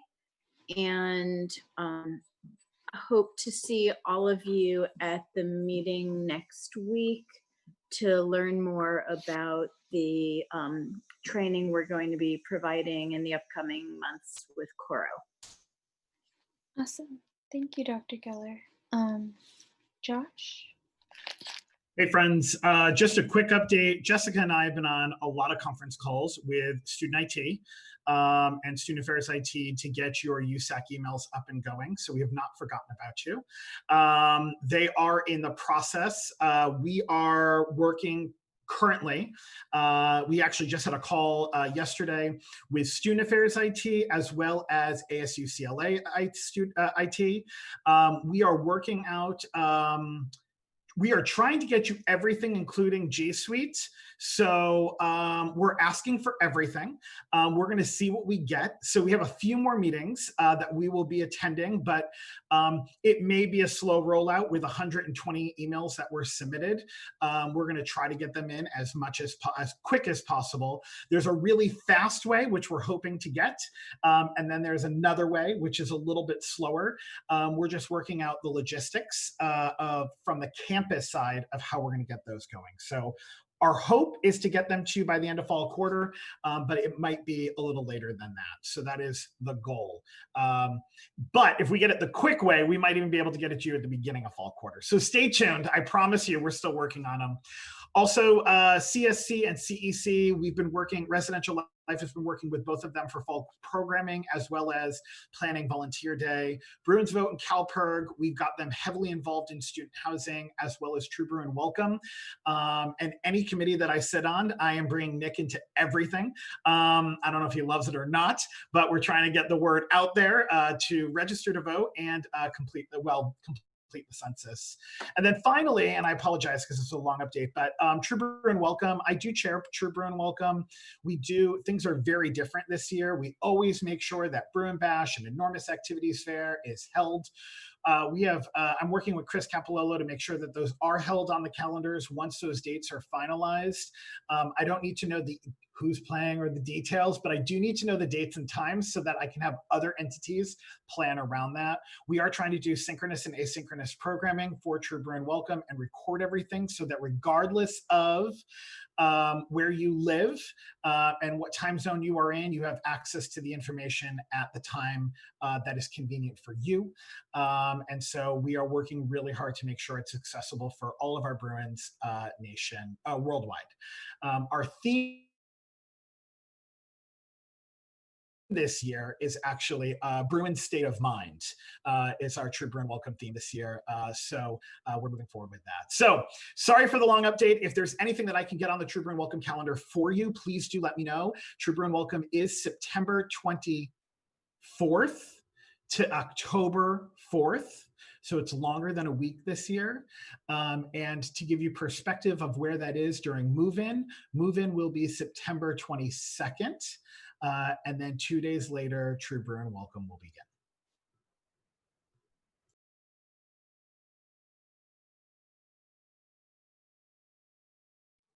Cool.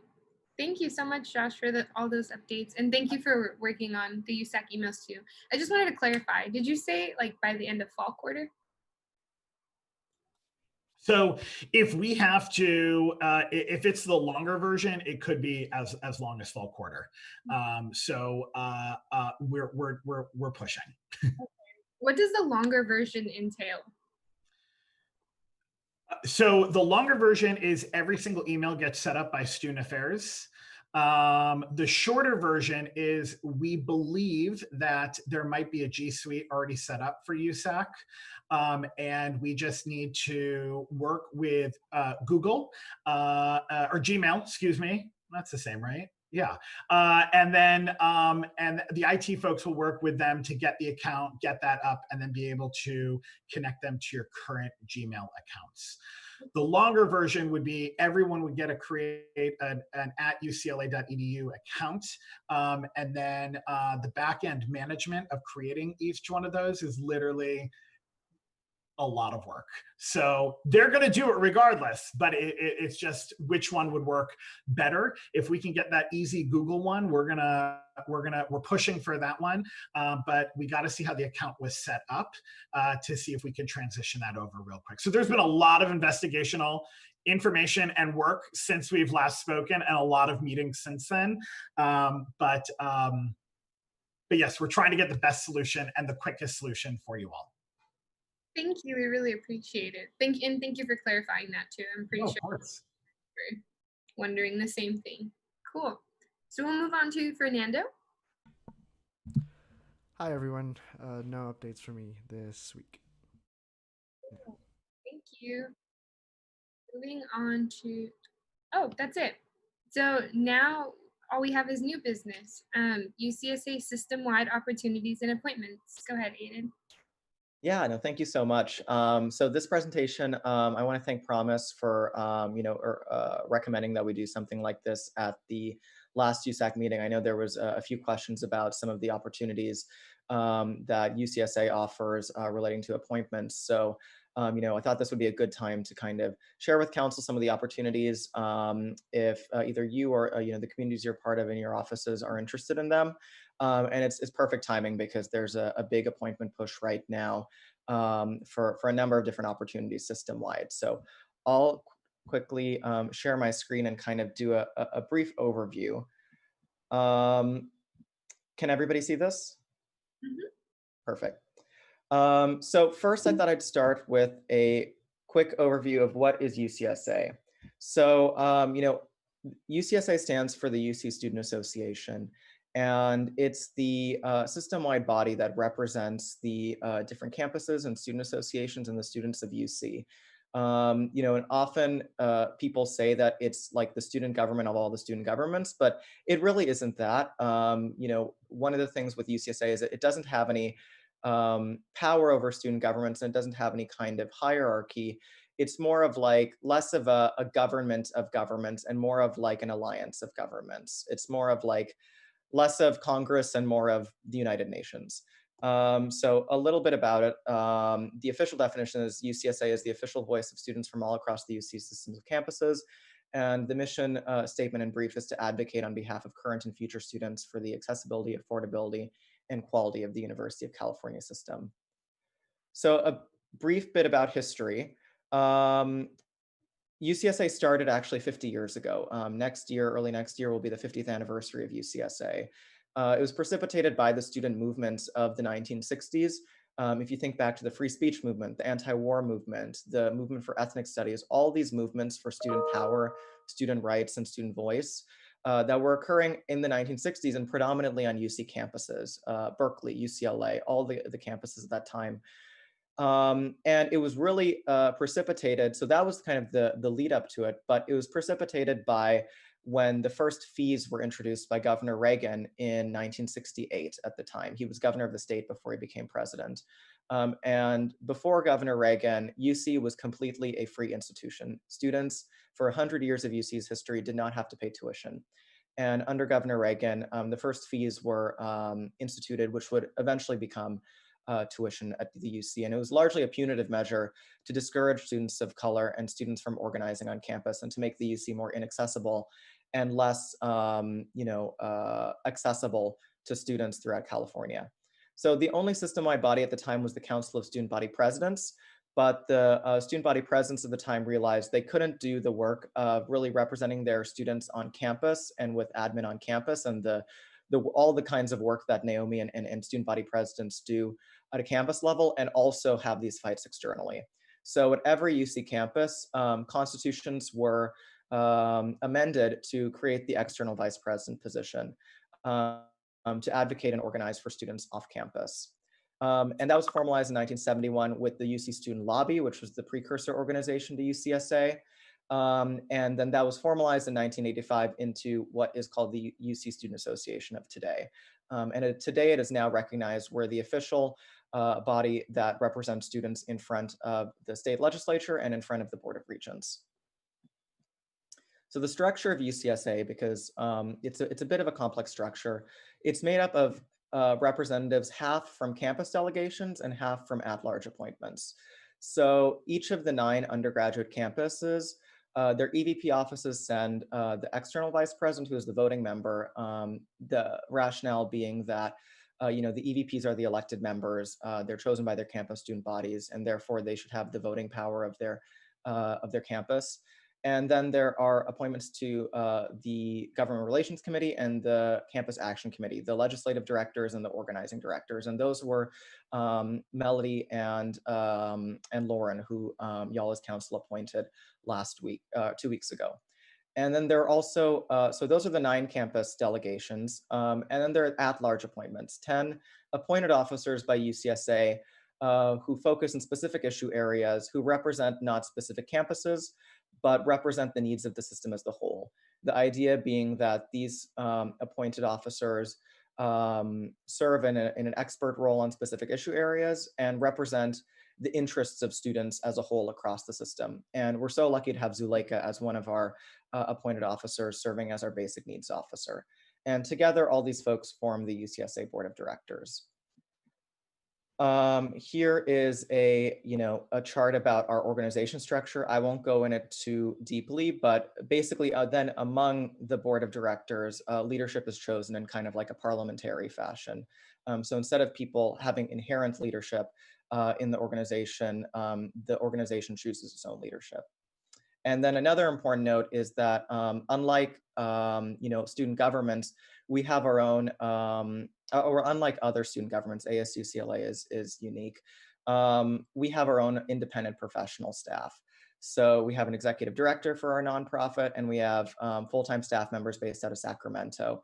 And we're really lucky in that our staff members are all UC alum, and they're all student leader alums. So our executive director, Anais, was a student leader at Berkeley. She was the one who led one of the leaders in the charge back in the early 2010s for SVSH protections and the original Obama Title IX guidelines that we are very supportive of today. She was one of those original student leaders.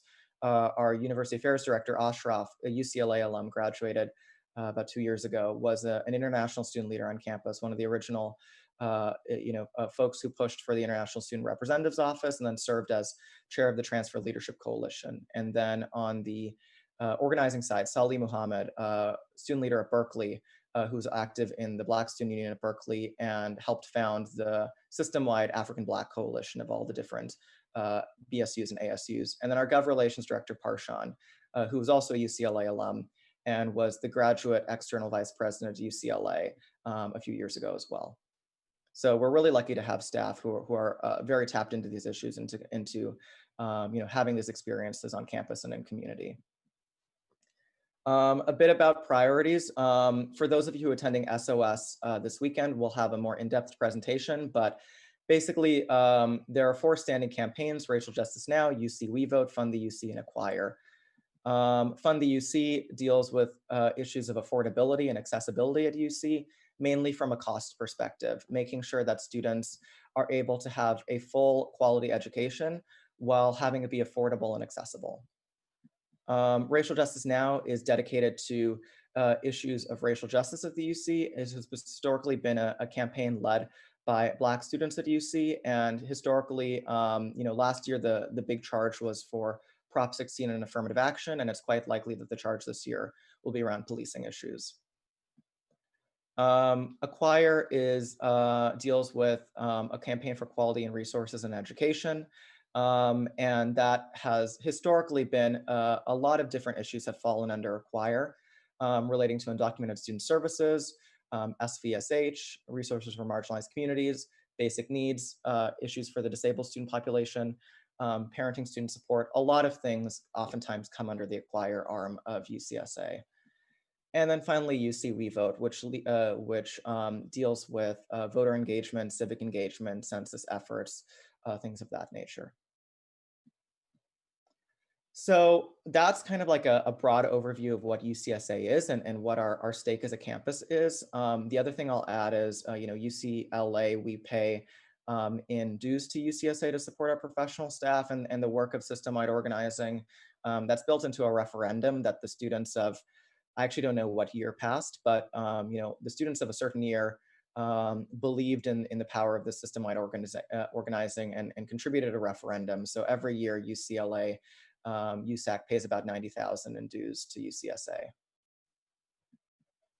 So what are the programs that, opportunities that there are for appointment? I spoke with Justin about this earlier. One of the essential ones is the collective bargaining program. Under state law, the Higher Education Employee-Employer Relations Act, in any kind of UC contract negotiation with labor, students have to be present. And we as UCSA are the organization that selects those students to be present. So if you're interested in serving, or you're tied in with organizations that, for folks who believe strongly in student labor solidarity, for those who have a background in labor organizing, this is a great opportunity for that, to make sure that we have students knowledgeable about these issues who are pushing UC to be bargaining in good faith. Another round of appointments is to system-wide committees, similar to how Breeze and AAC appoints to the Academic Senate of UCLA's campus. UCSA appoints to the Academic Senate of system-wide and a number of different UCOP work groups and task forces.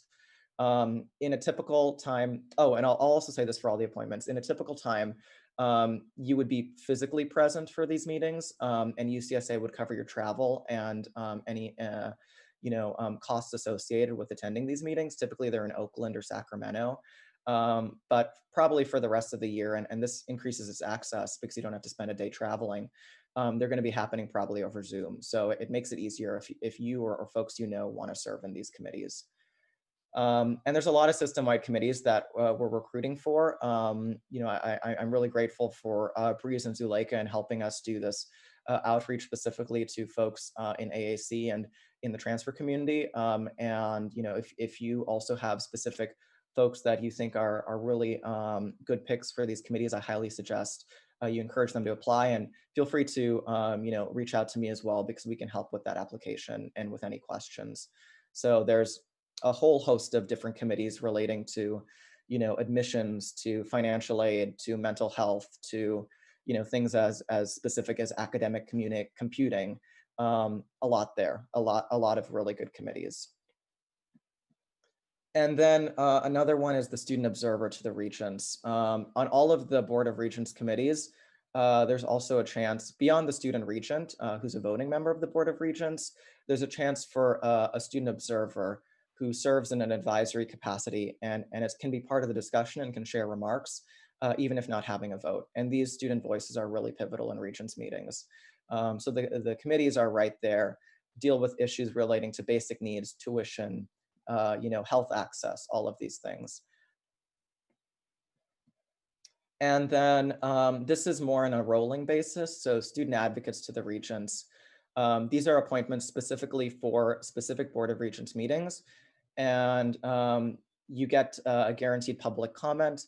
In a typical time, you would get behind the scenes access to regents, and you can request specific meetings with regents. You have access to all the kind of behind the curtain spaces that regents have to really pin them down and ask for things and advocate for specific issues. And in this COVID-19 environment, if you do apply to be a star, you are able to get a kind of pre-meeting with UCOP and a pre-meeting with specific regents on the issue that you choose to advocate for. And then this is one specific to our campus that I also wanted to highlight. So this one, UCSA doesn't appoint system-wide, but our office will be appointing. The Racial Justice Now campaign has requested greater campus and community engagement this year by having campus coordinators that are working with this campaign and with the chair for the goals of this year. It's likely that this campaign will be dealing with campus safety and policing issues. So we're really looking for, historically this has been a role inside the EVP office, but this year I'm hoping to not have it be inside the EVP office. I mean, you can still have all the resources you want from the EVP office, but we're hoping to not have it be somebody on our staff, but somebody really tapped into community and tapped into these issues. So could really use your help as council in recruiting and supporting a campus leader with strong ties to communities of color, relationships with marginalized student groups, and a background in police abolitionist organizing. That's somebody we're really hoping to have in this position. Ways to share this, our graphics and the invites are up on Facebook, on Instagram, on Twitter. You can share them through social media. If you have specific folks that you would like us to do more personal outreach to, feel free to send me an email or shoot me a text, and we can do that and kind of support folks through that application process and provide advice and help read over applications. Most of these are due August 16th. If there aren't enough applicants, they become rolling. And quite honestly, we usually don't get a lot of applicants for these positions. So if we can't get somebody by August 16th, it will be rolling and we'll keep recruiting for these. The star position, that's always before a Board of Regents meeting. So the closest Regents meeting is in September. So we'll be taking those applications until early September. And then the Racial Justice Now coordinator, which will be appointed through my office, will be rolling up until September 8th. The 8th is when we're really hoping to send a name over to UCSA and have them start being tapped into this system-wide coalition building. And then there'll be many more opportunities throughout the year. So that in short is kind of all the things coming up right now. And happy to answer questions or share anything else.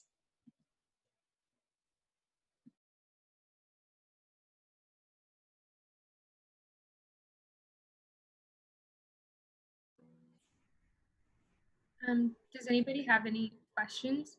I know I had a question. Does it say on like the application how many positions for each one there is? Or is Sorry, I missed that. Oh, I was saying, I kind of forgot. I heard the first part of the question before there was a beep, but how many appointments there are, right? Is there just like one per application? So let me pull up the slide again. For the system-wide committees, which, uh-oh, how do I go back? So here we are. Some of them, it depends. Most of them are one seat and it's for the system. So there will be applicants from other campuses and you'll be, evaluated. It's all the EVPs that vote on these appointments and, you'll be evaluated with candidates from other campuses. So it is a large process because it's not only appointees from UCLA, but from all throughout the system.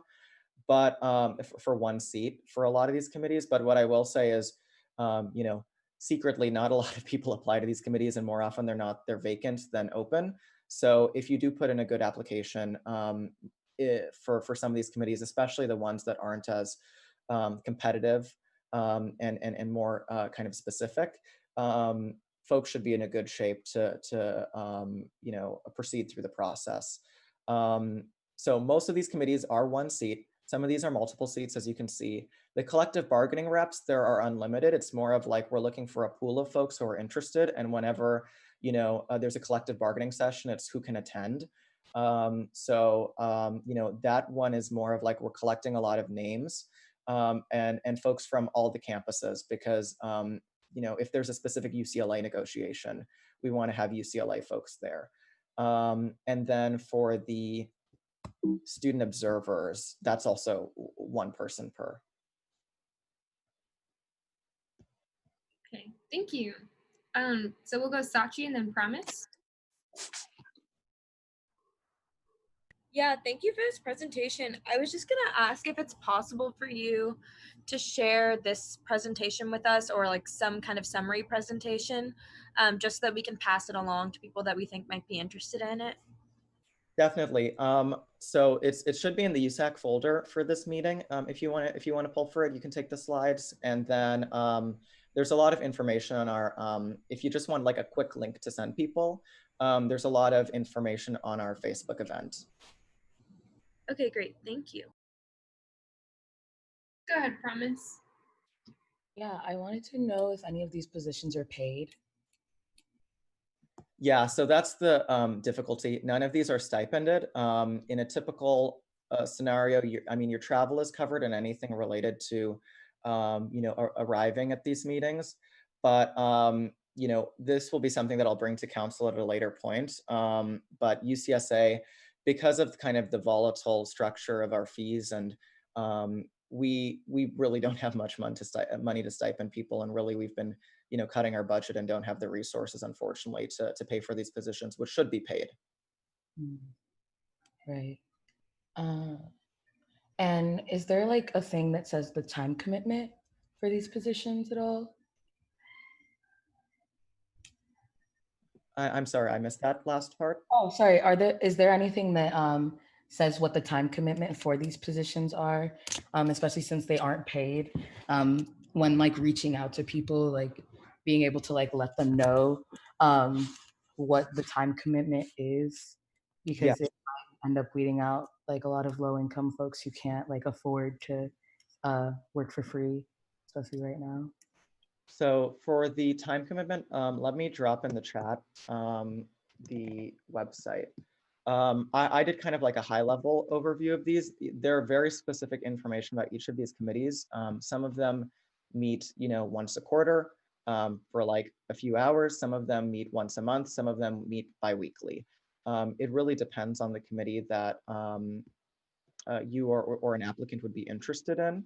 But you can find all the information on the time commitments and when these meetings are if you go to this page and kind of click through and then find the appointment that an applicant would be interested in.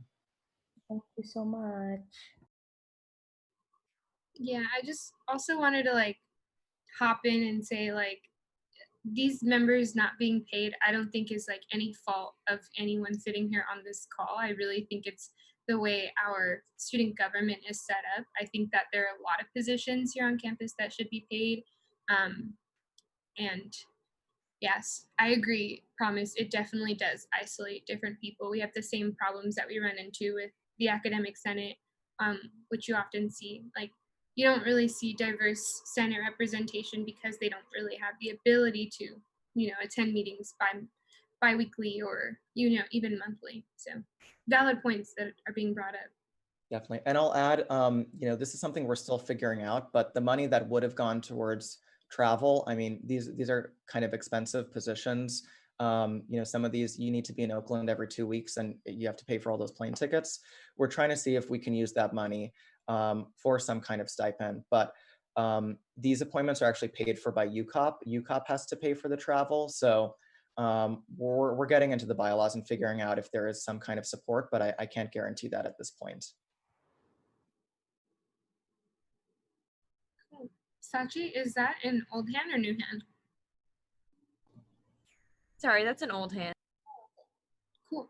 Sorry, I was gonna just say thank you, Aiden, for bringing this and like even trying it, like acknowledging like the fact, because I know it's not your fault, like it's definitely not your fault, but I would love to see like a diverse set of students like being able to serve on these committees and stuff. So hopefully we can figure out a way to get them to pay students. So thanks again. Cool. Awesome. Does anybody else have any questions for Aiden? If not, Aiden, I'm sure like you all know you guys can always just reach out to him. I'd just like to say thank you for sharing all of this information and reinforce for those who can take the time to serve on these campus-wide committees, it's an incredible opportunity, not just for the student, but for the campus. It really highlights our incredible students. The students from UCLA who do serve on these campus-wide committees always represent us so well. And we hear, time and again about how much they're appreciated. So recognizing there are accessibility challenges given that they're not stipended, but for anyone who's considering it and thinks they can make it work, I strongly encourage submitting an application. It's the type of thing that also on the resume has power. And so if you can afford the opportunity, really, really good opportunity to influence decision-making at the system-wide level.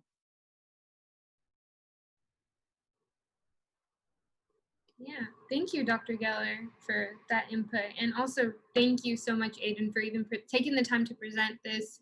I know a lot of folks aren't really tapped in with the UCSA space and even just understanding like system-wide organizing. So it really means a lot that you took the time to go over this with all of us. And yeah. Okay, I think that's it. Yeah, that's it. Oh my gosh, it's 8:34. Okay, we are adjourning this meeting at 8:34. The recording has stopped. Cool.